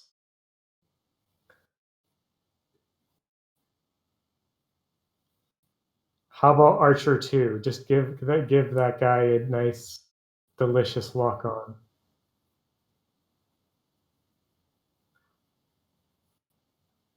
I'm not going to target Scout 4, but feel free.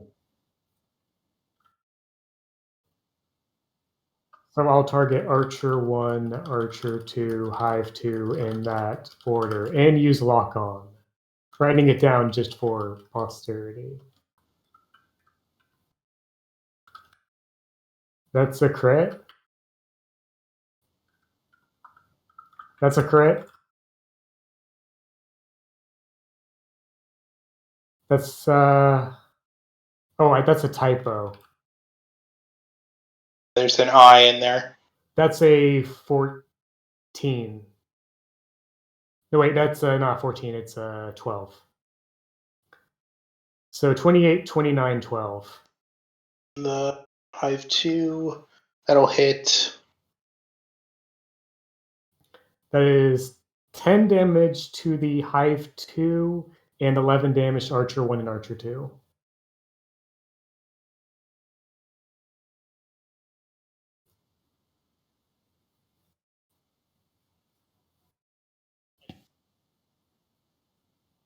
Yeah.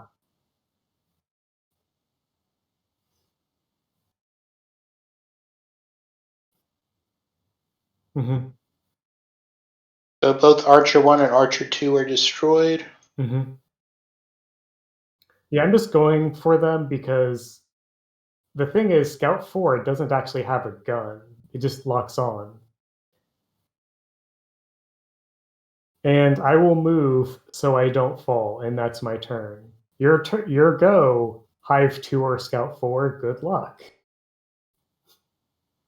By the way, I still have Flicker Field.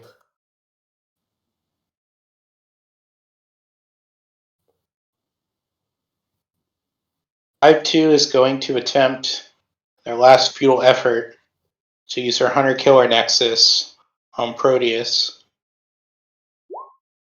With a 13, which I believe your E defense is a 14. So they miss.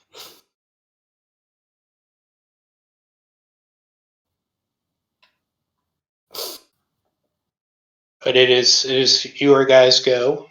Mm-hmm.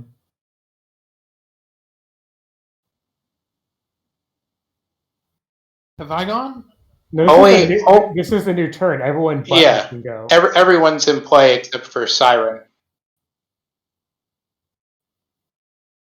We need to have like an air horn that goes off when it's a new round. Let me go and I'll see if I completely screw myself up, because I can very much easily do that now. What was the name of that Team Fortress 2 clone? It was like Monday Night Combat. Yeah. But it would do that at the start of every round because it was like a network TV sports show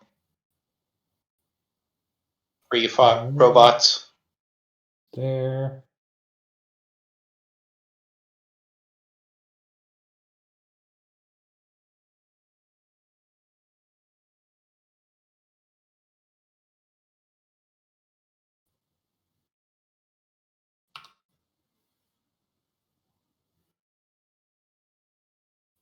That Scout is completely defenseless right now. They are very sad.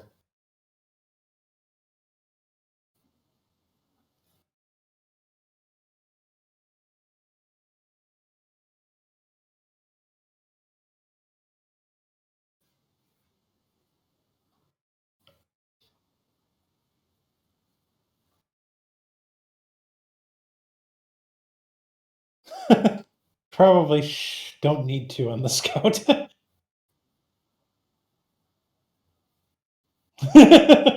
So what's the lock gun do? Gives me another accuracy die? For both attacks in my barrage or just one? You can use it for exactly one attack. Right.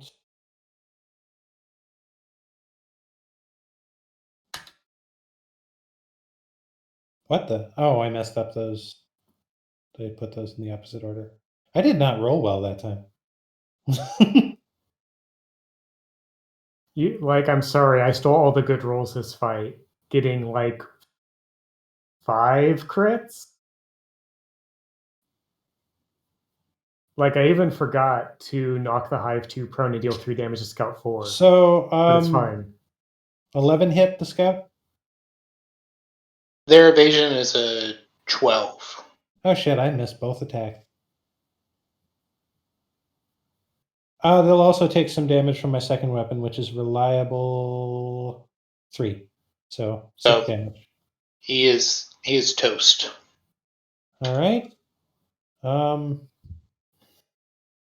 I will say that you all dispatch the hive because you all get to act. The remaining of you, I will say that. And they also hit that hive too, like 3 times. Like 2 of the times were like for little damage, but that was a solid 10 there. It's hurting. Hmm. You know, you don't need to knock on the door now. We actually should. Didn't it get locked on? We should actually know its HP. How much HP does it have? It had 10.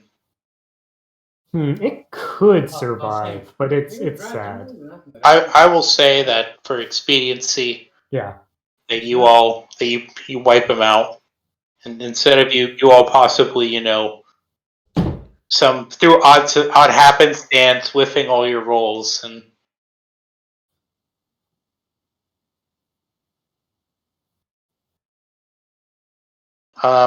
And as you deal with these guys on the outside, you come upon their machine that they're using to siphon out the planet's water. Do we get a rest or stabilize between these fights? I will say you get a stabilize. Well, I don't need to stabilize or anything, but I clear my 5 heat and also my shredded. I failed my engineering roll, by the way, since I did that, so I'm down to 1 hit point, and Well, you would lose the burn from stabilizing. all right, then I'm not down to 1 hit point, which is nice. I just assumed I would as part of my attack round. So we got to stabilize.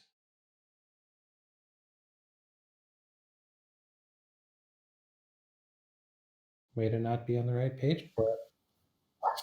Remember what page it's on? oh, sorry, what are we looking up? Stabilize.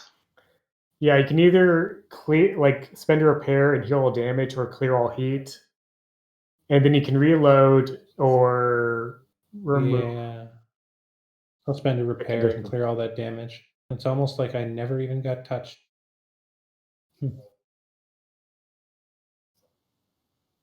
Yeah. Well, I am going to run again and check because my laundry is all fucked up. Okay. Again. If Sorry. you all want to take care of something before we get to the final encounter. Make out a will.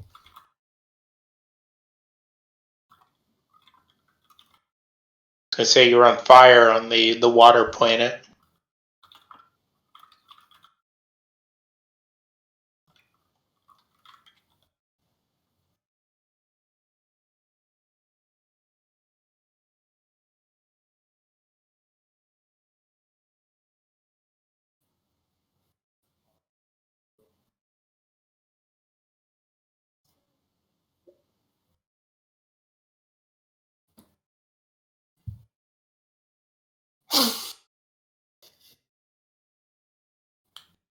I got the 99% Invisible. If you're familiar with the podcast, they made a book that is essentially a bunch of 99% Invisible episodes in a book. Not based on episodes, but just sort of different subjects involving architecture and design and things like that. And it's a pretty thick book. I'm surprised it's altogether it's 384 pages.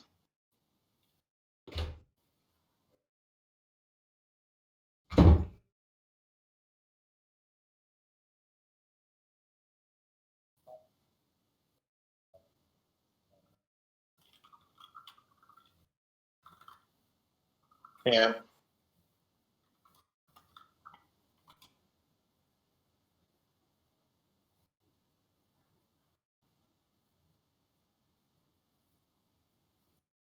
That's surprising for a Kickstarter.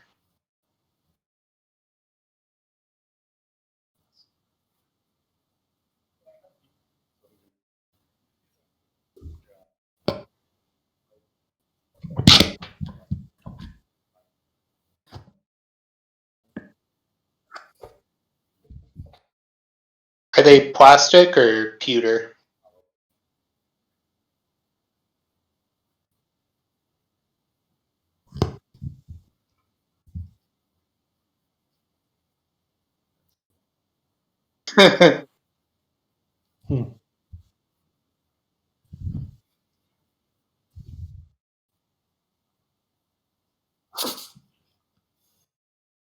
Right.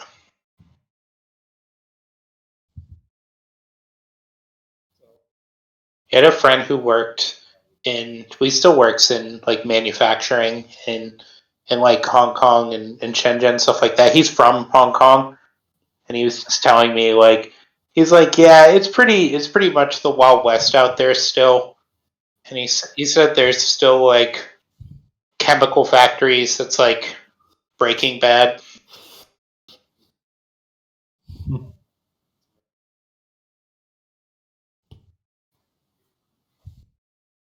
I'm back, by the way. Everybody back? Yeah. All right, so you guys can position yourselves in this bottom area of the map.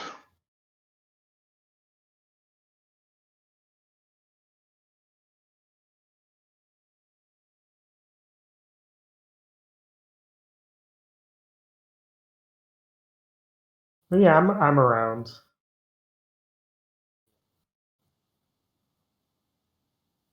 Like I do have a question. Like, so like these buildings are like what kind of cover is around here? Is my main question.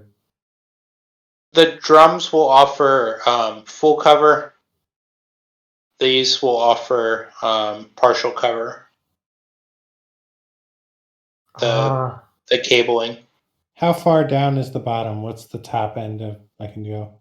These so when you go these like ridges like the previous map will give you cover, but you will be slowed in those areas unless you have an EVA, which I believe. How high can you start on this map? I believe 10 is the max.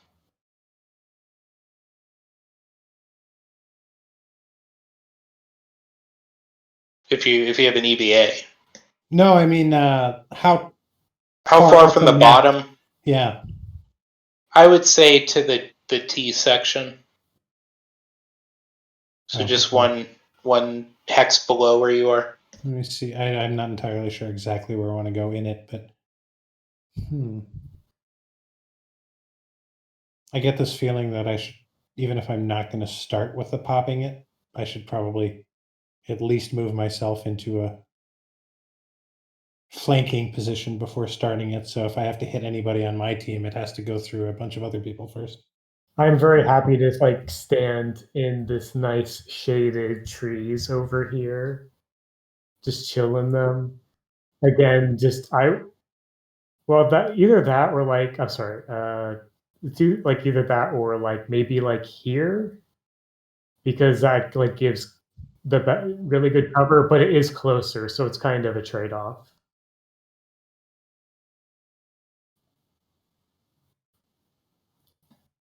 As long as he doesn't activate Sekhmet. Sekhmet protects no one. Sekhmet only knows how to destroy.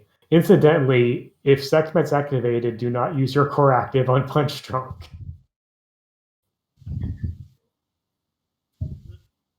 Like, just like Sekhmet will attack the closest thing, you are literally connected, so you're the closest thing. Sekhmet will attack you. It would be hilarious, and then you would die.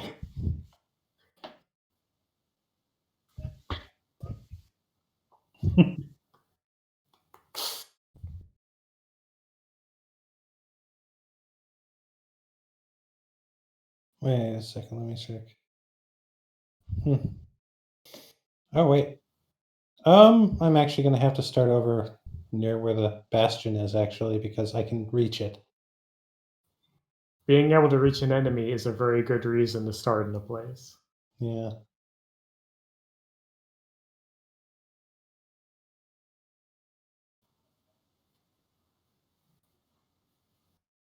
I have already repositioned myself. You got your nice little hole you're hiding in, getting some cover. Big hole.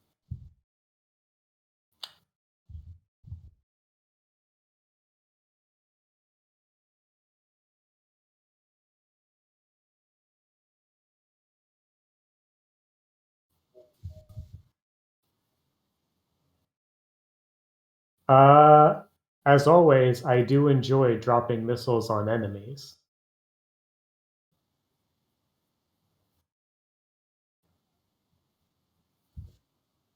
It's Just fine by drop. me. I'm just okay. I can drop a missile on Breacher 1 and Priest, and another missile on the Sentinel, I guess. So that is 3 attacks. Would anyone like to do any lock-ons before I start my turn? Is Hibiscus close enough to use? You can only lock on the Bastion, so maybe I'll attack the Bastion if you want to lock that on. Hibiscus? Okay. Bastion, log on. Yeah. Yeah.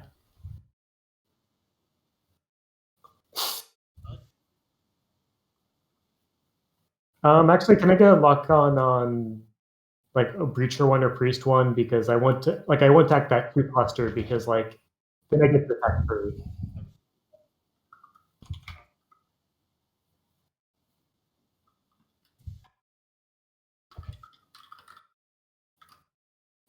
So just noting down order so there's no confusion, and I fly straight up.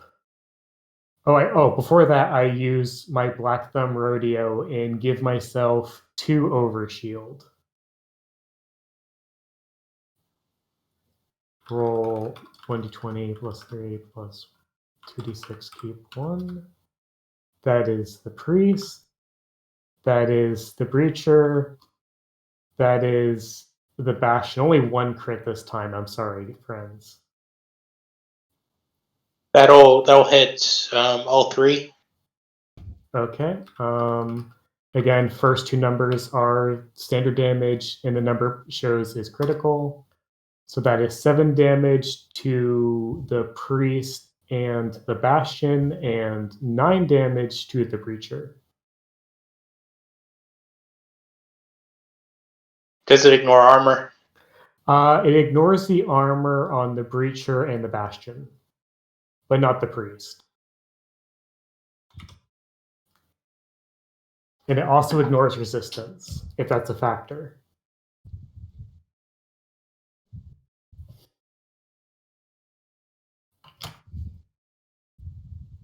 It doesn't. It's not a factor. Okay.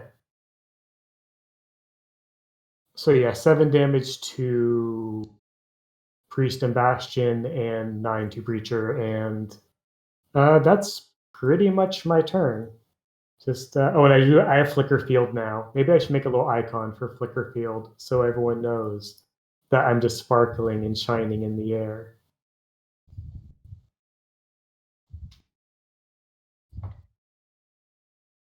Sky Dancer.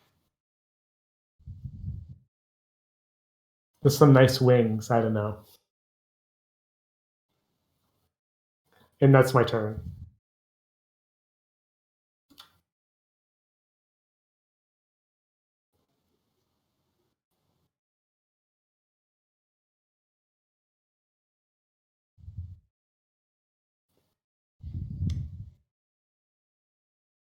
I may have. What now? Oh, go ahead. I was to say the Bastion's gonna go next. They're gonna use their grenade launcher on Punchdrunk. I am maybe undercover. It's hard to say. It is arcing. Okay. Arcing doesn't ignore the cover penalty. It just means they can still target you even on a line of sight. So they're targeting behind you because it's a blast weapon. Oh yeah, then it ignores cover completely. It's a 7, which I'm assuming misses. That's correct. And you guys are up again. Oh, I might as well go.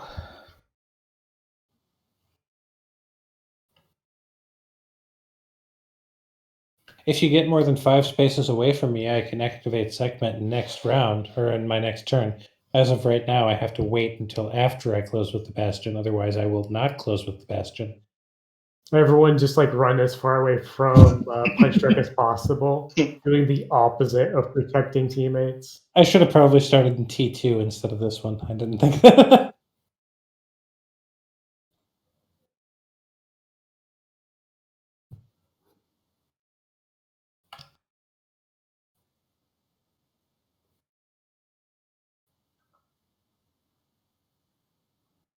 Saw that earlier. Yeah. Did you not see a man get turned into a pickle? I saw one tweet. Stephen Miller's happy because having corona or having COVID means more white blood cells.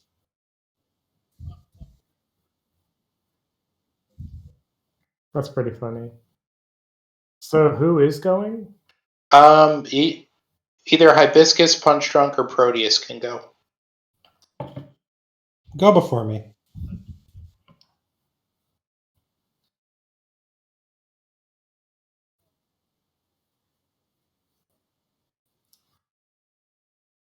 What you Yeah, I could thought I heard do is Hibiscus just too, make but- Proteus like move up to him with puppet systems. Then you don't have to worry about it at all. Sorry, I wanted to go. I was gonna shoot some guys, you know? Well, mainly just the one guy, but. Okay, can I do a protocol and a barrage? Yes, protocols are free actions.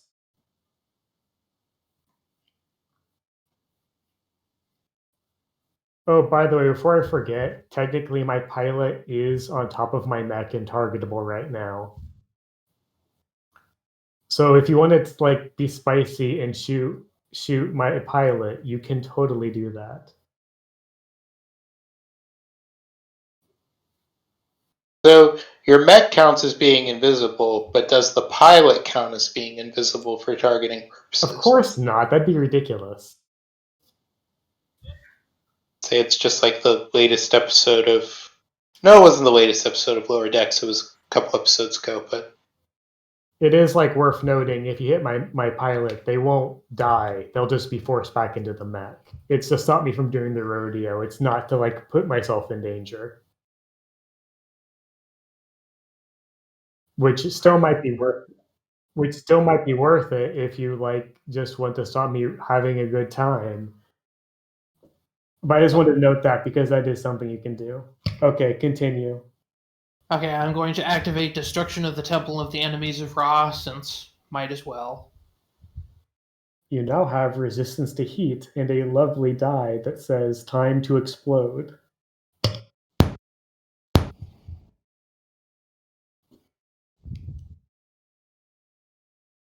And I'm going to use my... I'm doing a barrage, so I guess it doesn't matter which one I use. Because I'm using them both. I'm going to do a barrage on the Bastion. Attacking first with the Annihilator, which gives me 1 heat because resistance.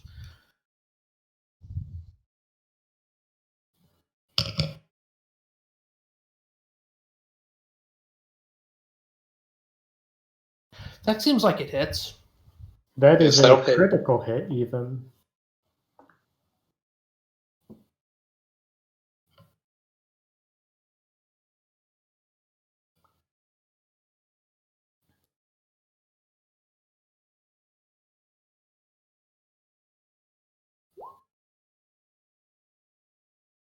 Uh, 5 armor-piercing damage on the Bastion. And also I take another heat and roll again for the arc projector. Wait, am I raising the charge die by 1 each of these attacks? Yes. Fun times. You may like want to get a little farther away from Hibiscus, just like you would stay away from Punchdrunk. It's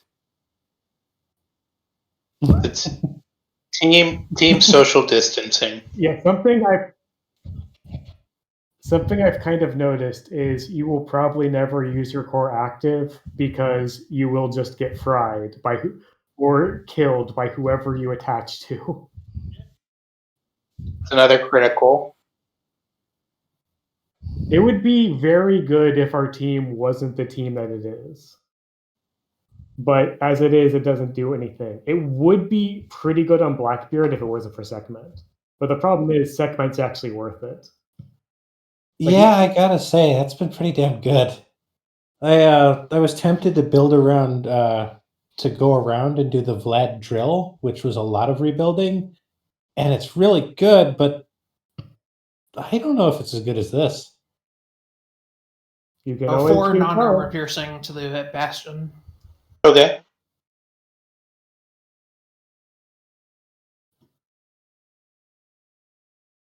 Is the arc projector armor piercing? No. You said non-armor piercing. Oh, okay. Because Sorry. because it's not armor piercing. Only the Annihilator is. And I'm actually gonna. It doesn't. If I overcharge, that only increases the charge die by 1, right? Just one. Okay, so that's 1d. Is that 1d6 or 1d6 plus 4? It's 1d6, right? It's 1d6. And then you'd half it because you have resistance to heat.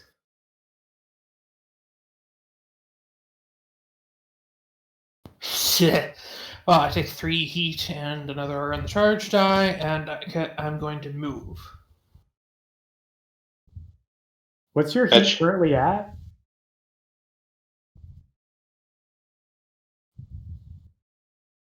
Oh, it just entered the danger zone, so 5 out of 9.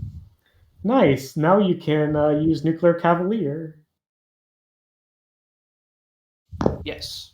Just imagine Hibiscus dresses like a BattleTech mech warrior, which is next to nothing, in a vest, a cooling vest, and in earlier eras a large clunky helmet.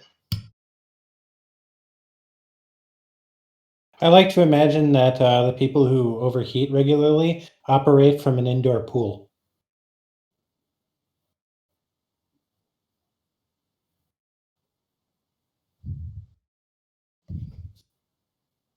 Or Evangelion.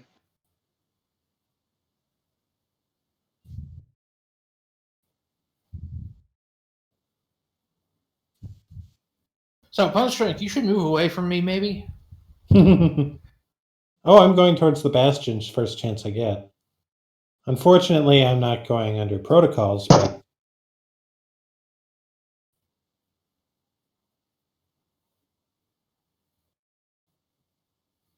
Oh, I was going to explode next to the Bastion. oh, Gosh, like our two melee, well, you're not really melee, but our team does not like standing next to each other.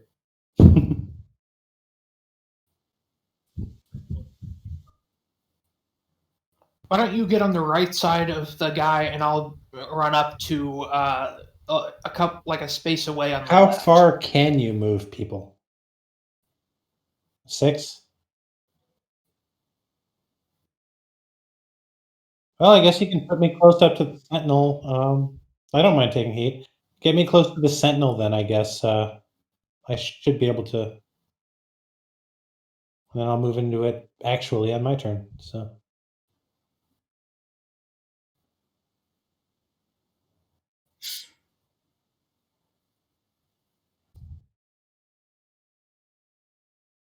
Of the state, the Rainmaker. What height is Siren at? I am at 5. For the Just purposes of distance, you can basically just use horizontal distance, Okay. like ground level distance.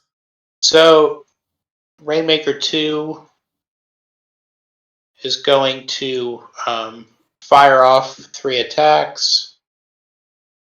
1 on Hibiscus, 1 on Punchdrunk, 1 on Siren. Okay, remember, before you attack me, I have Flicker Field, so roll 1d6 to see if you actually can hit me. Yep. Also, I got cover. I don't.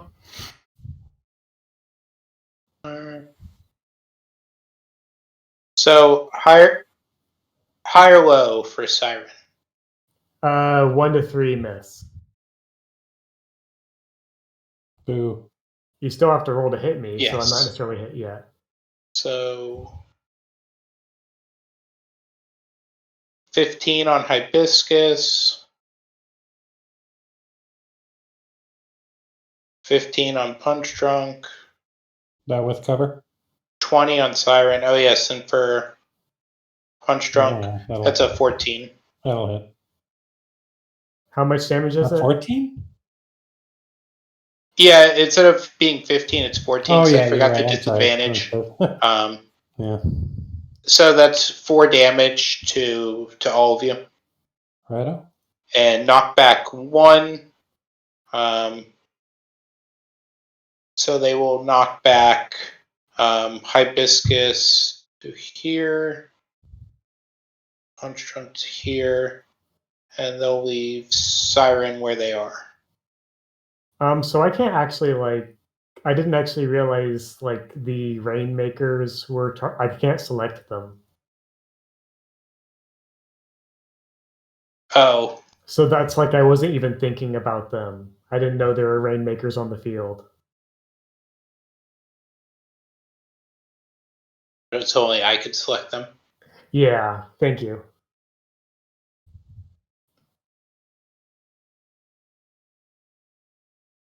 So I take 4 damage and I'm knocked back 1.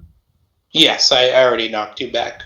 Okay. Was the 4 damage? Is it armor piercing and/or energy? It is explosive damage. Okay.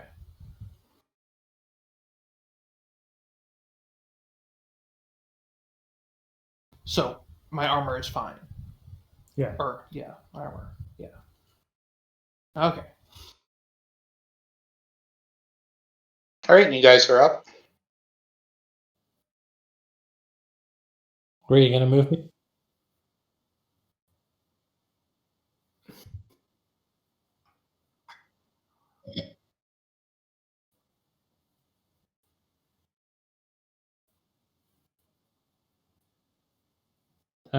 You're gonna put me in P18.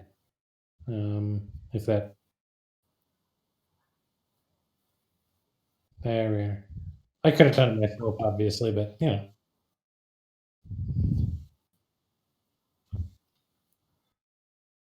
All right. No, you don't. No. You don't take heat if you invade allies.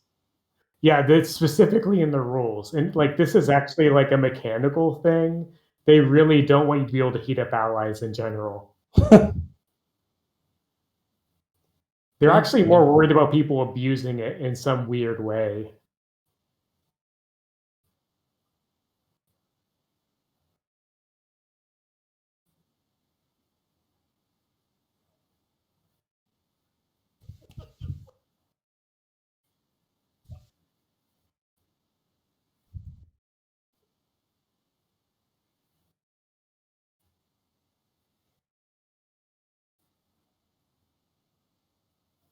Oh no. 1 second. Okay, I'm still further away from you than I am from the Sentinel, but don't get any closer to me. So. Oh wait, actually, it's the same. I don't know how that works out. Hmm.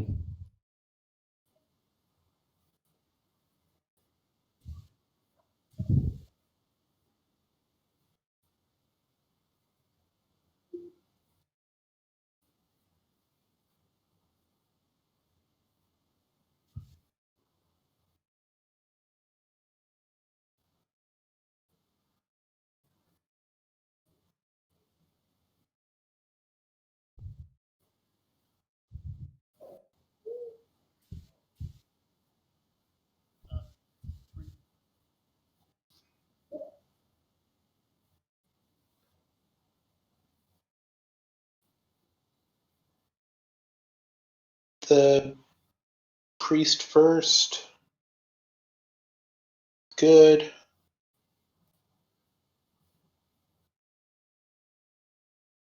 The breacher is not good, so they are slowed. Oh, that's lovely.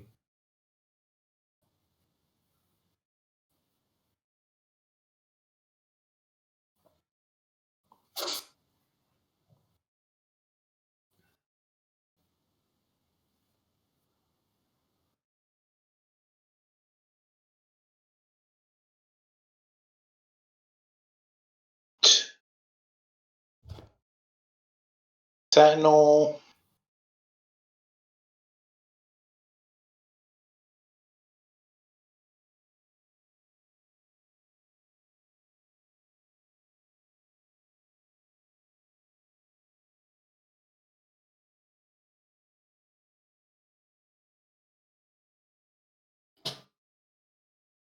Sentinel's going to use his combat shotgun on Punchdrunk.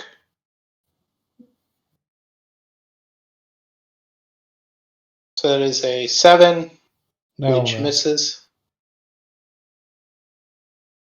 And then it is Punchdrunk. All right. Guess it's time to activate the protocols of Punchdrunk. It occurred to me, and I very much decided not to play into that. That was not a good. I was like, wait a second, what the fuck am I starting here? Right. So Punchdrunk protocols activate, and so I'm gonna head up into that Sentinel. Which let's see what my easiest. Oop, that's not what I was intending on doing. Now I'm drawing on the fucking. Okay, I can easily do that and then kind of loop around.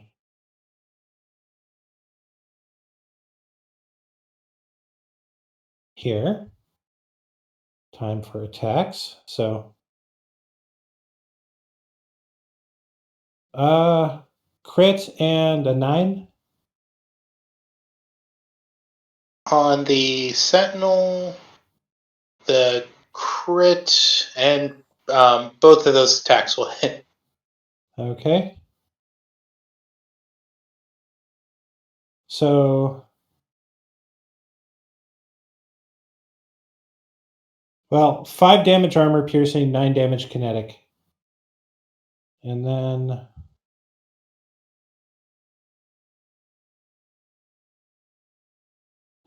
my extra attack is 19. Oh, wait, I guess I didn't. It doesn't matter. I'm not grappling, I guess, this round. And that'll hit. So, for heavy damage, 10 damage.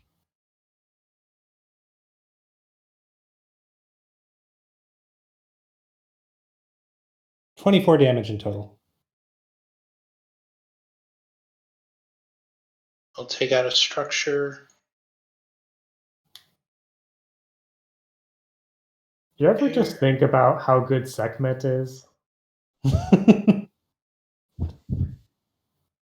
And I forgot to grapple there, so I could have done more damage. Yeah, that wasn't even like the best Sekhmet turn. It still effectively added 10 damage.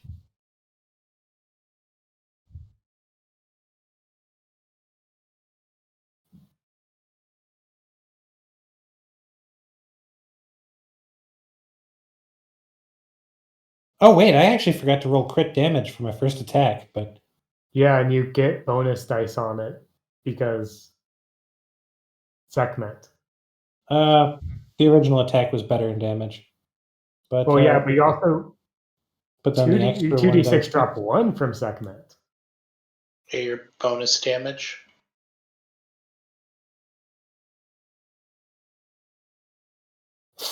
Four.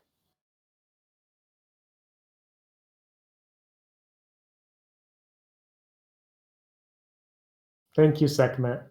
Yes.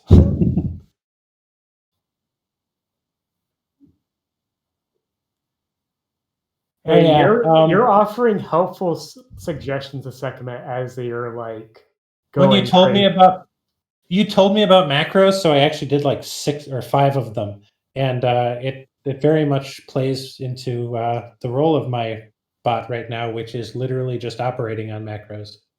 So I'm two-fisting drinks in the cockpit right now, just trying to pay attention to the frickin'. The Sentinel gonna use his second action, and he's gonna shoot at Punchdrunk with his shotgun. Does he get any kind of penalty for being engaged? It is What? a close quarters weapon. This It's is a main unprovoked. CQB. It does This is- actually get a penalty. Unprovoked violence. So it gets an inaccuracy for that. Okay. It's 3. Say no. And 9 will miss, I'm pretty Yeah. sure. Yes, it will. The priest is going to abjure the sentinel to give him another attack. So the sentinel takes 2 heat.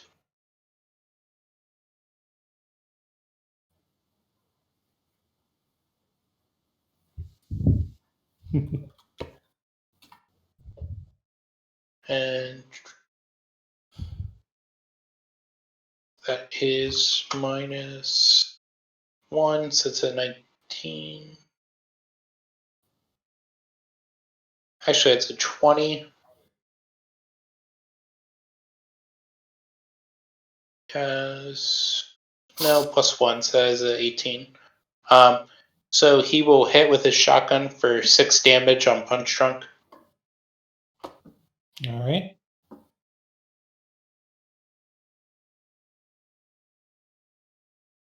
Gone.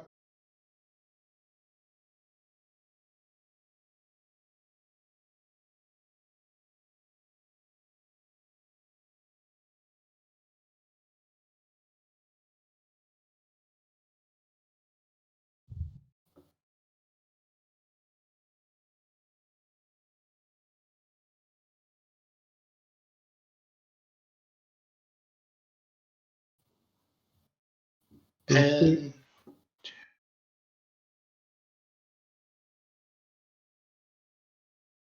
the Breacher's going to take a shot on Punchdrunk with his dual shotguns. Is that a -6? And that'll be on Got miss. himself. Is As that a he- negative? Yes. So as Nice. he's shooting away with his dual shotguns, he doesn't hit anything. The equivalency of going for the quick draw and firing into the holster. I blast him.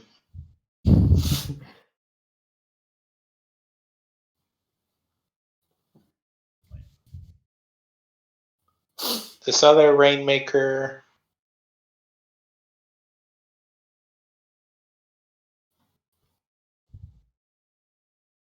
One is in range.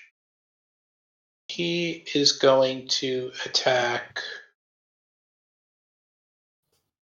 Hibiscus, Proteus, and Siren.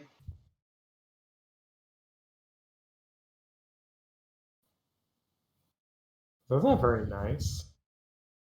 So for Siren, we'll do 1 through 3 is miss.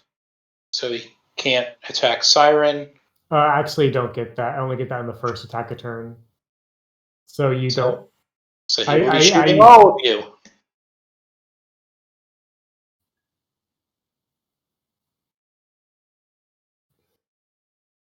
That'll hit. Am I the only one hit? That'll No. also hit. Proteus was the second one. You got the critical hit. Not that it matters because Hibiscus is going to take two damage because it's reliable, and then the rest of you are going to take 4. Is it armor piercing? No. It is not. So I don't take any damage. Correct. It's just 4 explosive damage. All right, start the next round. You guys are up.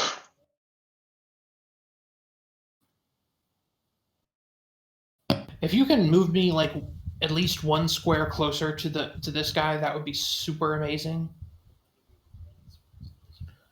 That would be super amazing.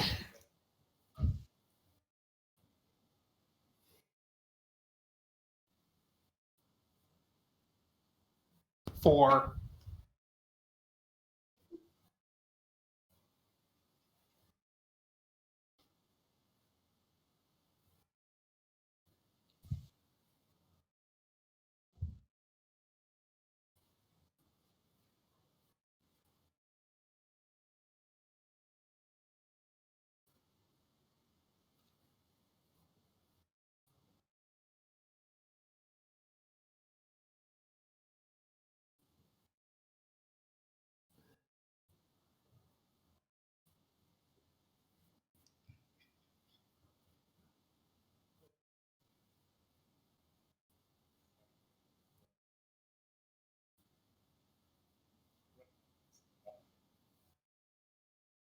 Actually, no, yeah, all the hardest hunts.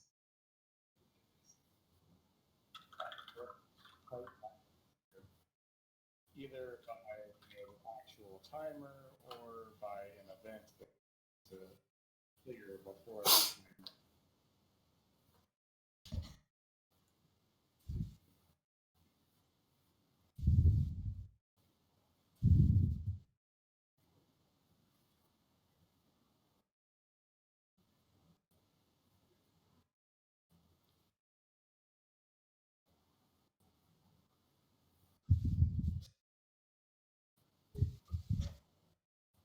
I did neat.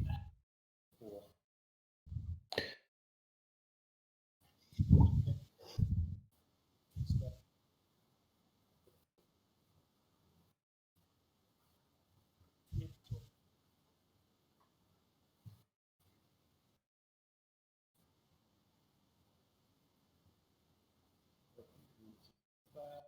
Oh my gosh.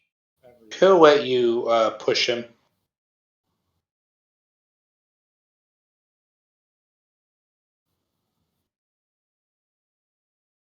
Huh?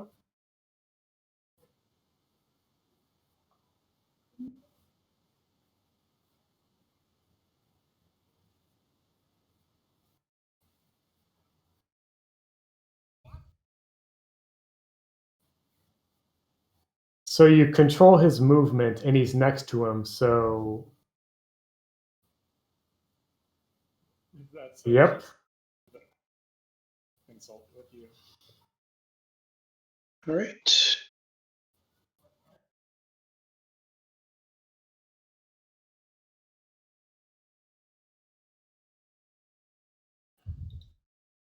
By the way, in Roll20, I think Friendshape might have your Roll20 audio, like, mic on. Oh yeah, it is. How did I do that? How did I turn that off? I don't know. Good luck.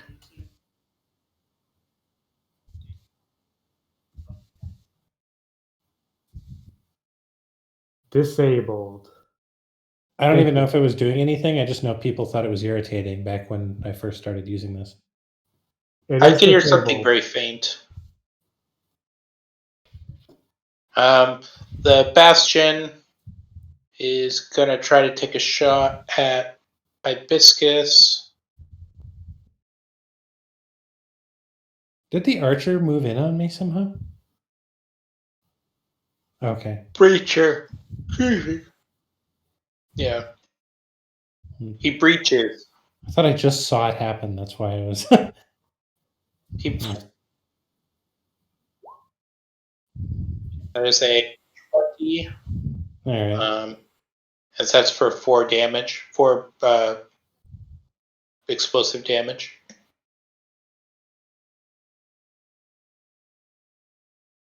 Four on me. On Hibiscus, yes. Yeah, and my armor applies to that, right? Yes.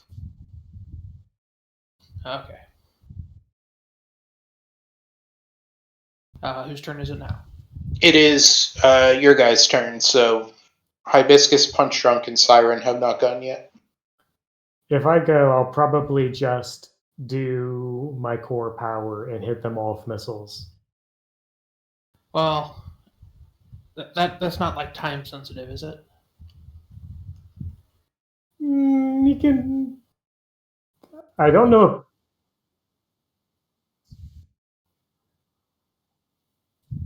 I mean, like, I don't think it super matters. I'm going to hit everyone regardless. Oh, rules question. What happens when I overheat? You take a reactor stress and you roll like the stress roll, a 1d6, and you'll either be impaired or exposed, losing 1 reactor stress, basically. Exposed is very bad. What's exposed do? Makes you take double damage. Oh, it's not that bad. No, it's really bad. It's a good way to get killed. Is it like permanent, or is it? You have to stabilize to remove it. Oh, it's not that bad. relatively speaking. Yeah, and it's on its own, but when you like, if you're in a compounding situation. Oh wait, no, this is a moot point because it's not even just a gamble. It's 1d6 plus 4, and I have 4 heat left, so never mind. If you rolled a 1, you have heat resistance, so you wouldn't explode. Oh, that's fun. But that's a 1 in 6 chance, maybe. Yeah. You don't That's not great. explode until at minimum losing your second reactor stress. And you're pretty unlikely to.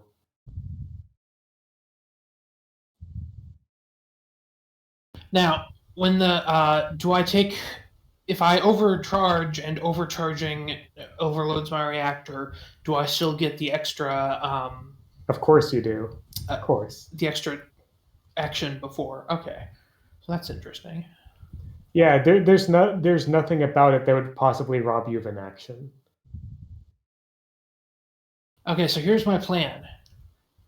I'm going to, oh wait, no, can I move and do 2 actions? Because that would make this, that's like the normal thing, right? Yeah, you can do that. Yeah. Oh, then fuck it. I don't have to do any of this gambling. I'm sorry. That's fine. It's a lot of decisions to make. Okay, I move to stand up on top of this bit of the machine. Hopefully, when I explode, it will, damage the machine a bit. And then I do a barrage on the bastion. And the barrage is going to charge my die so that I explode. I think the Bastion is going to die. That's my hope. Seems likely. So let's start with the Annihilator. So that's, let's see, I have the first attack I do deals an extra 1d6 as bonus energy damage. And I get 1+1 accuracy on all of these attacks because of Vanguard 3. Vanguard 3 is... Well, Vanguard... I think it's Vanguard 1, yeah. Because of Vanguard. Vanguard, yeah. Thank you, Vanguard. Say, Now, is that it? Yes. So I was going to say earlier, people kept saying shredded. Now every time anyone says shredded, I just think of someone being like really jacked. and now with Vanguard, because I've been watching The Vow, and that's what they called the leader of Nexium. Was his title that they referred to him as was Vanguard. After the video game. You also get the 1d6. Oh yeah, there you go. Is the bonus damage armor piercing if the main damage is? Yes. It inherits Nice. the properties of the damage. You destroy the Bastion. Oh, that was my first attack. Are you just going to explode on nothing? Yes. That's hilarious. On this machinery. You could hold off by firing your fuel rod gun instead. That's true. I guess I can do that. Okay, I'll fire the fuel rod gun at the Sentinel. Works for me. If you kill him, that means I gotta... But it has a range of 3. It has a range of 8, actually, because you have the batteries. External batteries, yeah.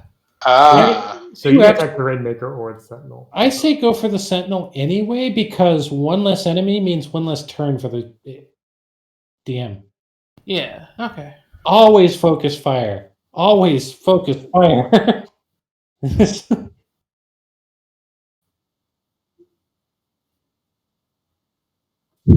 That was on the Rainmaker? No, that was a Sentinel. Okay. We That'll were just hit. talking about how to do this. We were doing this. Well, anyway. And it's 1d3 plus 2. It's energy and not armor piercing. Oh, boo. So 3 damage.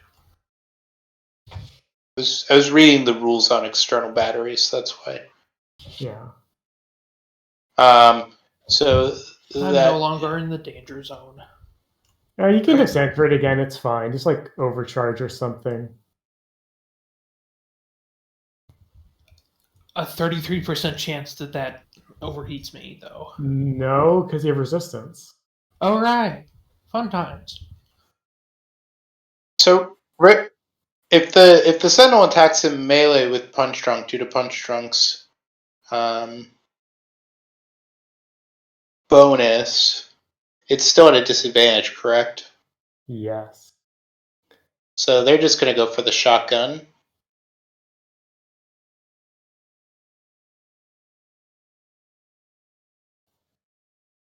Six. That's an 11. Guessing that'll miss. I think that actually hits. Yeah.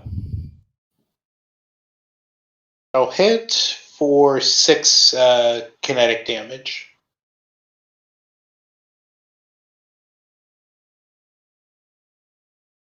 All right. All right. Punchdrunk or Siren.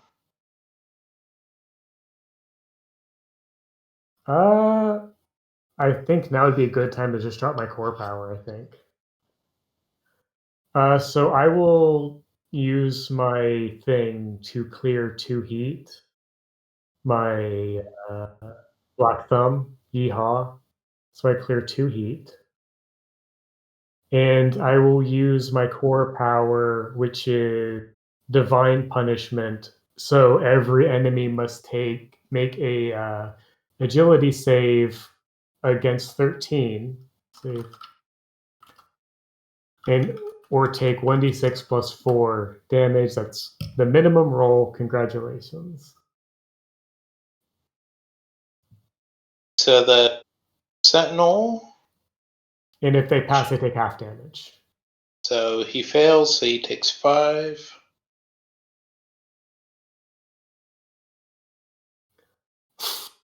Rainmaker 1. Passes, it takes 2. Rainmaker 2. They pass. Oh, they take 3, not 2, because of unless they have armor, because you round up and.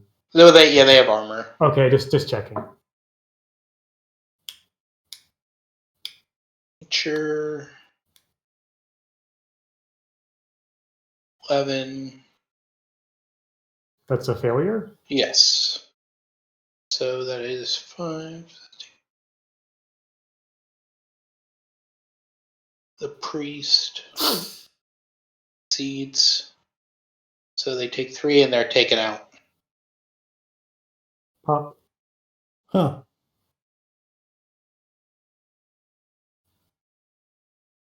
What did the priest even do?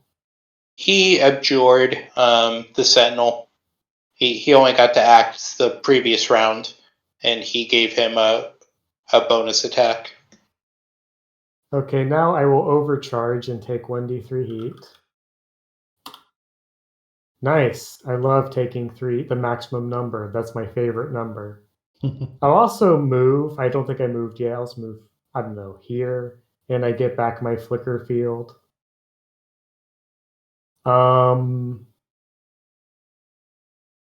Then I'll just use Saranga missiles on. No, actually, I know what I'll do. I will use Shrike Code on Rainmaker 2.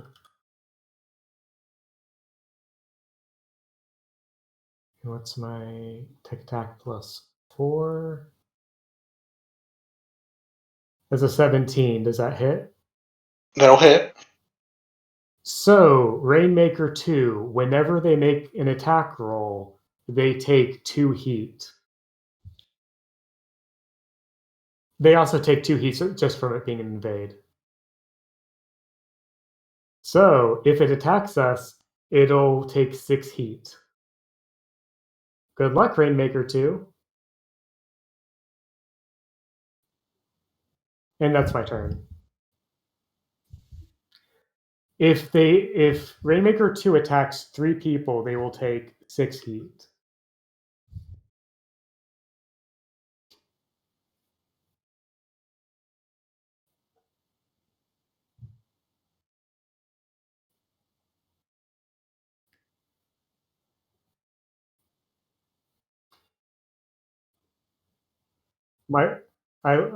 I just really wanted to bully the Rainmaker as a thing. Just make it sad. Make it like not be able to do well the one thing it can do.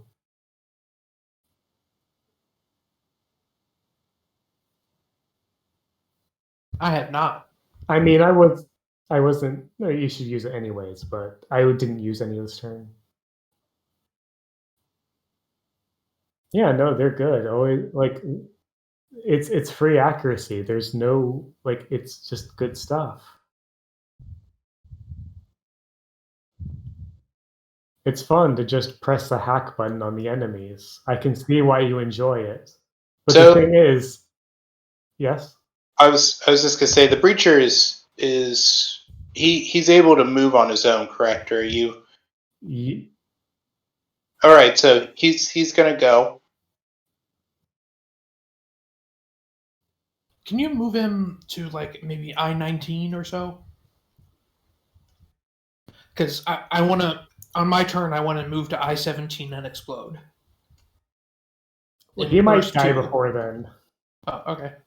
But we'll see. But like you can move him there and see if he dies before then. Yeah, I was about to do that. Just an attack. I think it's the initial.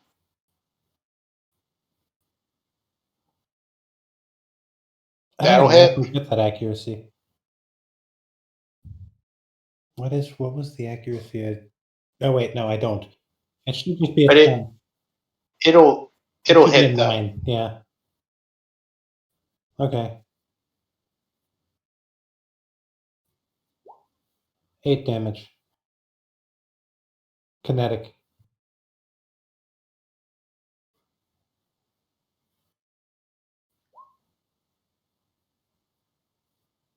Yes, of my heavy. I think I got a 3 reach with that thing.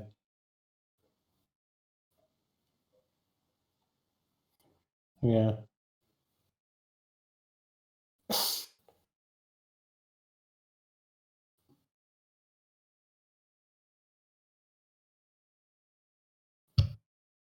All right, so the Breacher is going to use its Breach Ram attack. So he is going to move 6 spaces forward.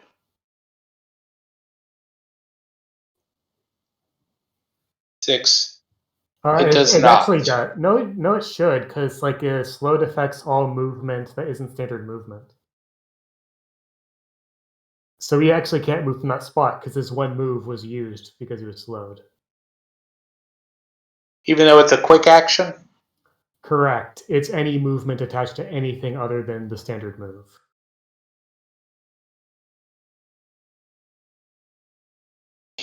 Well, I guess he'll go to blast and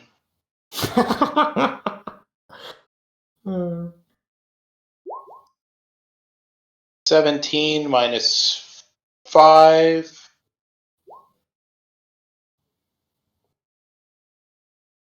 So minus 4. That's a 13 on Punchdrunk That'll hit me. for 6 kinetic damage.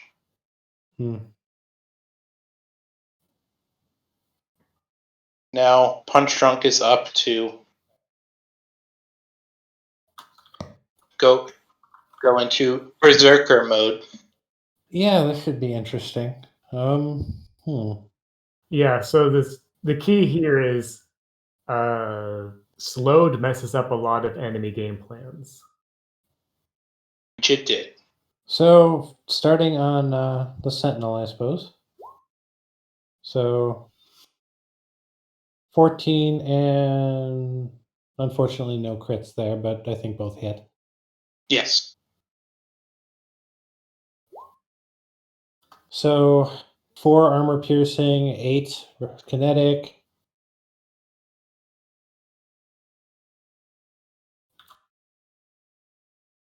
I figure I was going to ask you if that was going to be enough to do it, or should I do my next attack as well? You should do your next attack. He has more structure. Well, that's a crit. Wait a second. What? Why does that 2 die 20s? That shouldn't be 2 die 20s.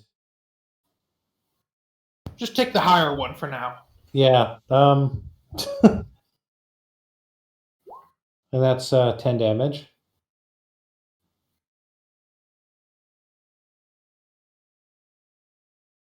Kinetic again. All right. Screw it. I'll overcharge 1 for. That's a die 3 heat. If it's your first one, yeah.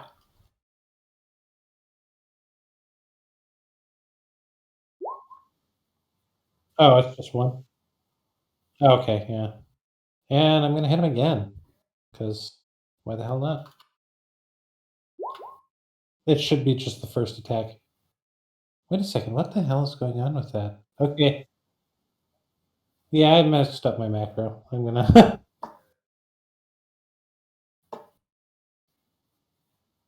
Yes. I have no idea what happened there.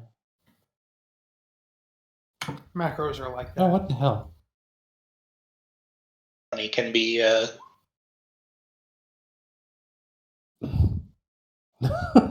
6 will.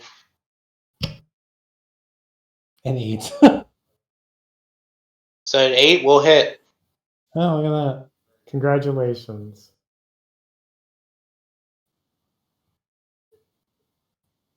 And I have another 8 damage.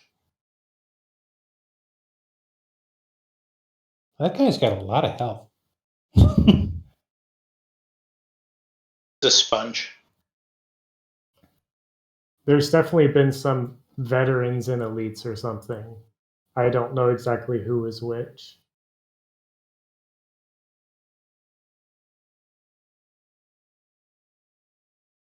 Go to Rainmaker 1. I'm going to go to I-17 and explode next turn. If I were to, would you still be able to do it if I Omni harpooned right now? I think I can do that still. No, it's a quick action. Never mind.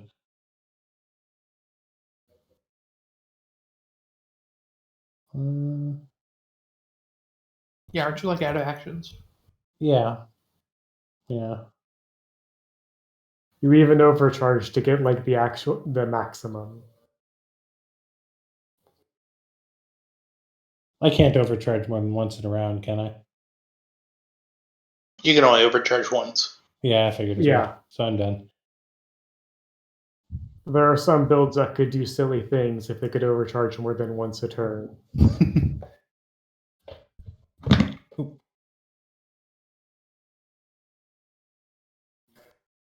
So whose turn is it?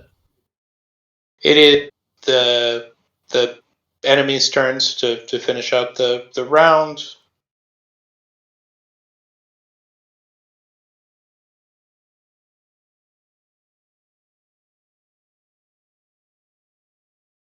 So the Rainmaker is going to attack.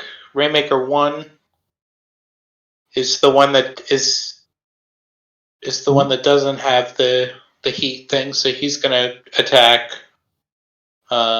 Hibiscus, Punchdrunk, and Siren. Okay, I have Flicker Field this time.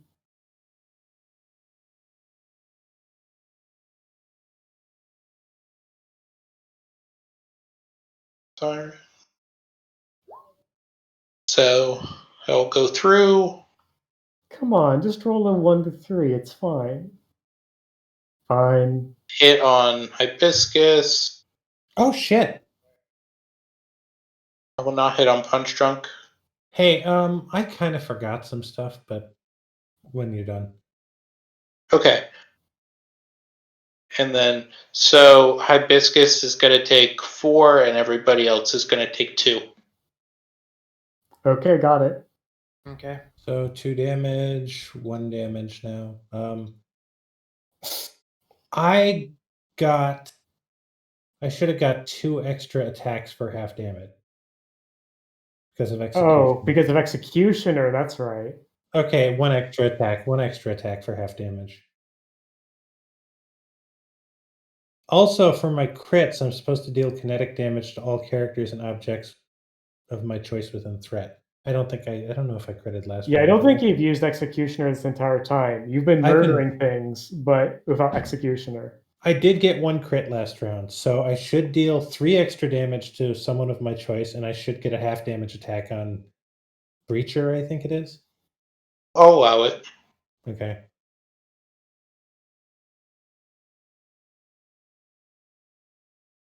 I don't even know if that gets accuracy. Well, it's a 19. I don't think it matters. Well, it would be a It's a- critical.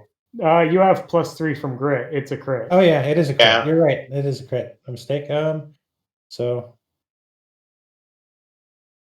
my heavy damage will twice. So 4 And damage. then you get the bonus damage from Sekhmet as well. Oh yes. 8 damage. On who? I don't know if the bonus damage is halved or not. So if it is, it's halved as well. It's halved as well. Yeah. That was on Sentinel or Breacher? That would have been on the Breacher. In addition to another 3 damage, that was just 3 damage that I would have got for attacking and hitting with my heavy earlier.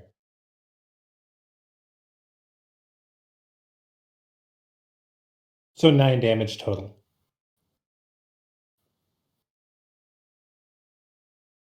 Thanks, Alright. Sekhmet. Sorry about that. Right? Sentinel is gonna try to blast you. It's 18, so hit for 6 kinetic damage. Okay, here's a question about hit points. Do they roll over into the next one? Yes. So, yeah. All right, obviously I took a structure, so Roll the d6.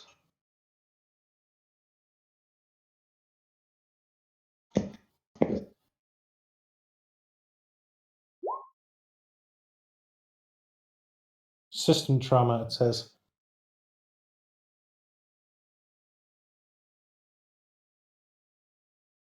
Well, that means you lose, and it's my turn now. And 6th time. And I destroyed something. Hooray. Do I get to pick? Yes.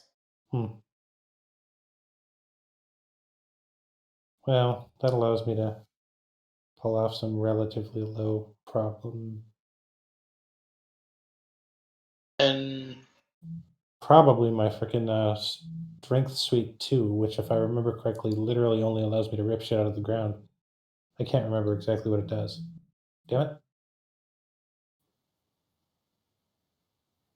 I can't look at what my stuff does while I have this up on the yeah. then I think I'm just going to Fine. drop my EVA module for now, since I'm pretty much where I need to be. Yeah, you don't need that. Yeah. the Okay. last Rainmaker, he is going to make 2 attacks.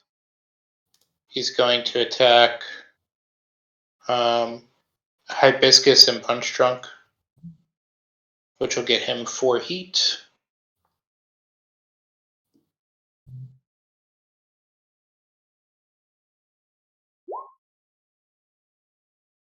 The first one, I can't believe I didn't grapple last round. I really thought I was going to kill that Sentinel. 3. So Punchdrunk will take 2, and Hibiscus will take 4 kinetic damage.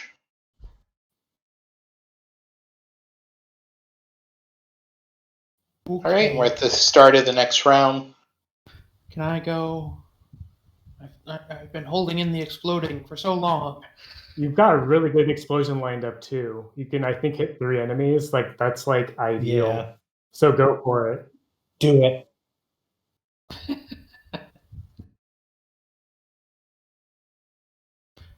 Just don't put yourself in range of Punchdrunk too. Oh shit!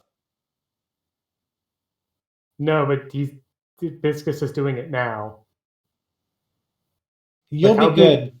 I'll hold off on my turn until such time as you're either safe or.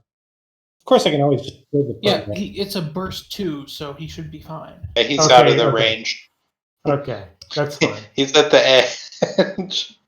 Oh, I was thinking of how much I was going to hurt you, not the other way around. Oh, he's just holding the sentinel up to the blast wave.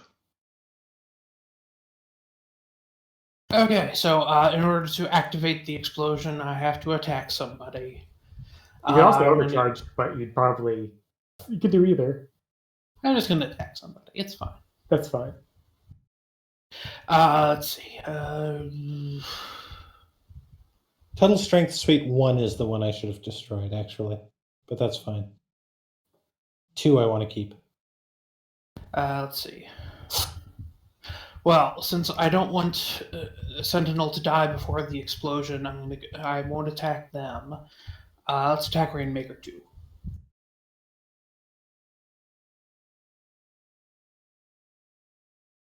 And I'm using that lock on, sorry. It's fine. Oh shit, that wasn't supposed to happen. I'm sorry. It's fine. I pushed test macro. I thought it would test it in the little edit macro thing. Sorry.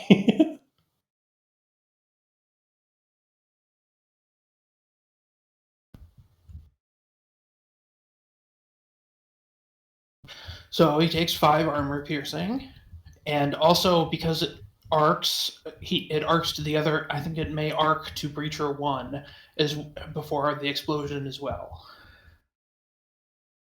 So Rainmaker's taking 5, you said? Yes, armor piercing. Oh, it's Fuck, burst. three? Oh, no, the armor piercing one is only burst 1. Okay, so I'll just go ahead and explode. Roll those dice. Roll those dice. Fuck, I rolled really good on that too. Do they get a save actually? I Yes, mean, for half damage. I don't think that matters too much though, because they may take 15 on the save.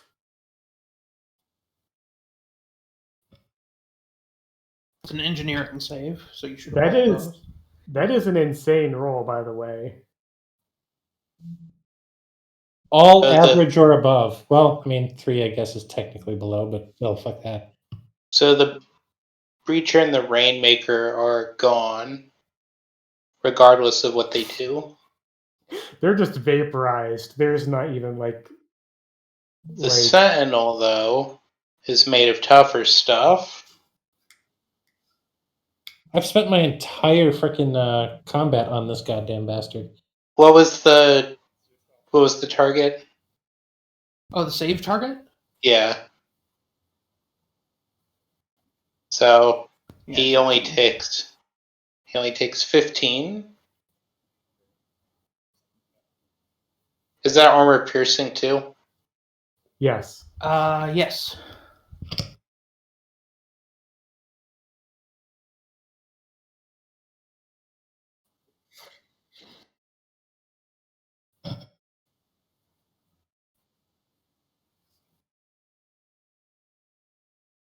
Does that mean he dies?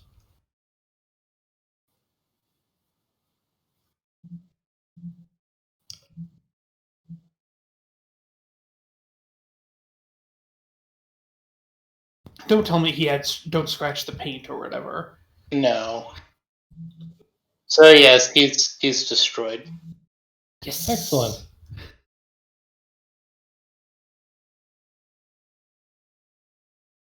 I hope I did copious damage to their water sealing machine.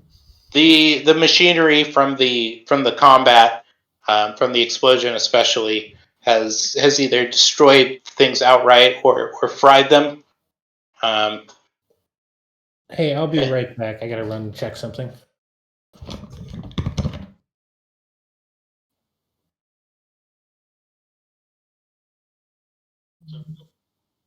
How Yes. does the Rainmaker one feel seeing 3 of his teammates explode into a fine mist? I mean, he can stay and fight. I believe in him. He's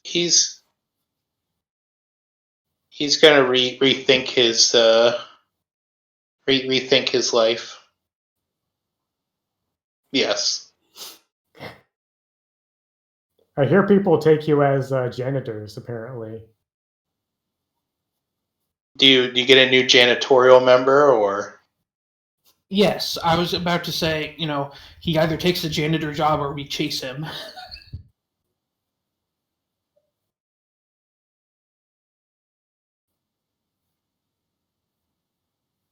Too many janitors that are former criminals.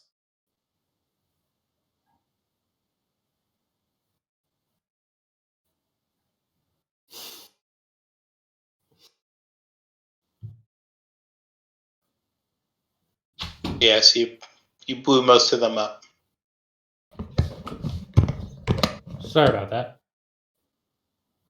It's all right. So the Rainmaker is going to surrender, Okay. and he took the janitorial job posting that went up immediately following his surrender.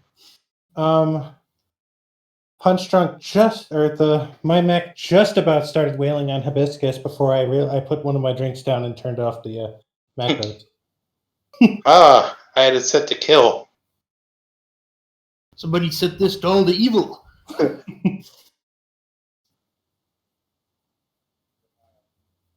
Yeah. And, I had...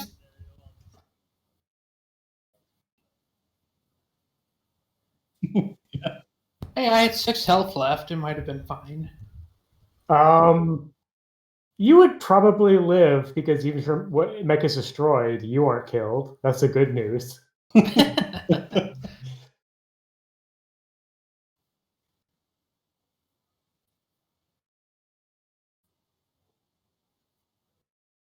They're pretty relieved that you've stopped the water piracy and dealt with them.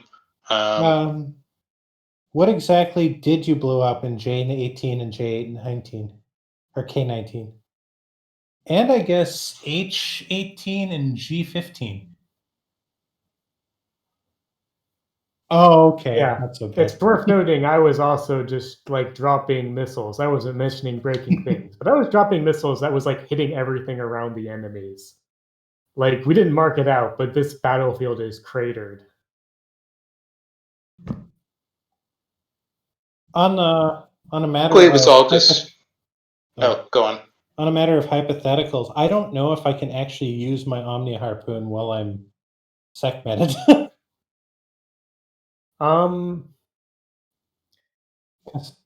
It's a quick action and it's not an attack, so I don't think so. It's not specifically barred, and it can bring you enemies to you. So if it's like you need to get I closer guess to an enemy somehow, like that, technically like counts as a move then in that case. yeah, that's like kind of how I would view it. Makes sense. The locals, they're grateful. They offer to throw you a luau crawl, as they call it, in your honor. And you come to find out that the planet itself is mostly people who decide that their retirement they want to do is to open like a vacation bar or other type location, and then which is a tourism draw that they want tourists to come because it's their retirement dream to open that bar on the endless beach planet. See, here I thought this was the most ethical concern. Instead, it turned out it was Florida all the time. People in Florida deserve to live too. It's just freshwater lakes everywhere. When your missiles went off, they weren't destroying priceless reefs or anything like that.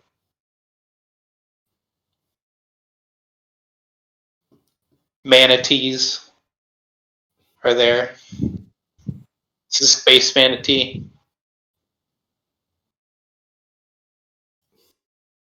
But they're grateful to you. The guy agrees to go with you, so you're able to gain another janitor to add to the staff.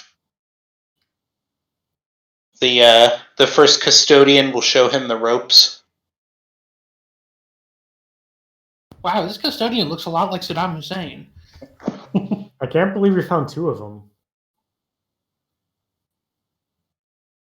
It's just He in still style. has impeccably combed hair.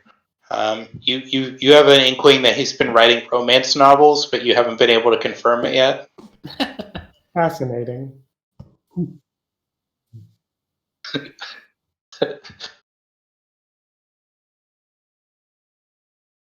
He loves Doritos. I think that was the thing that's they said Saddam Hussein loved was Doritos. Yeah. So anything you guys have before we close? I'm good. I think it's definitely just a good time to close up, and we can think about our next mission over the next couple weeks. That was fun. That was fun. Glad you guys had fun. Have you licensed up again? Yes.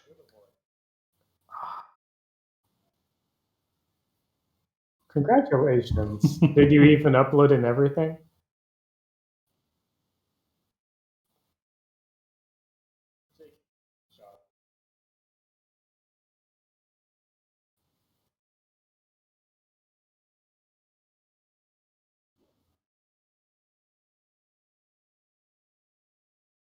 Play again in 2 weeks. Yep. Yeah. That'll be the 20th. Okay. Now it's lost all meaning. But anyways, I will talk to you guys later. Okay. Have a good one. Bye. Bye. Bye. Goodbye.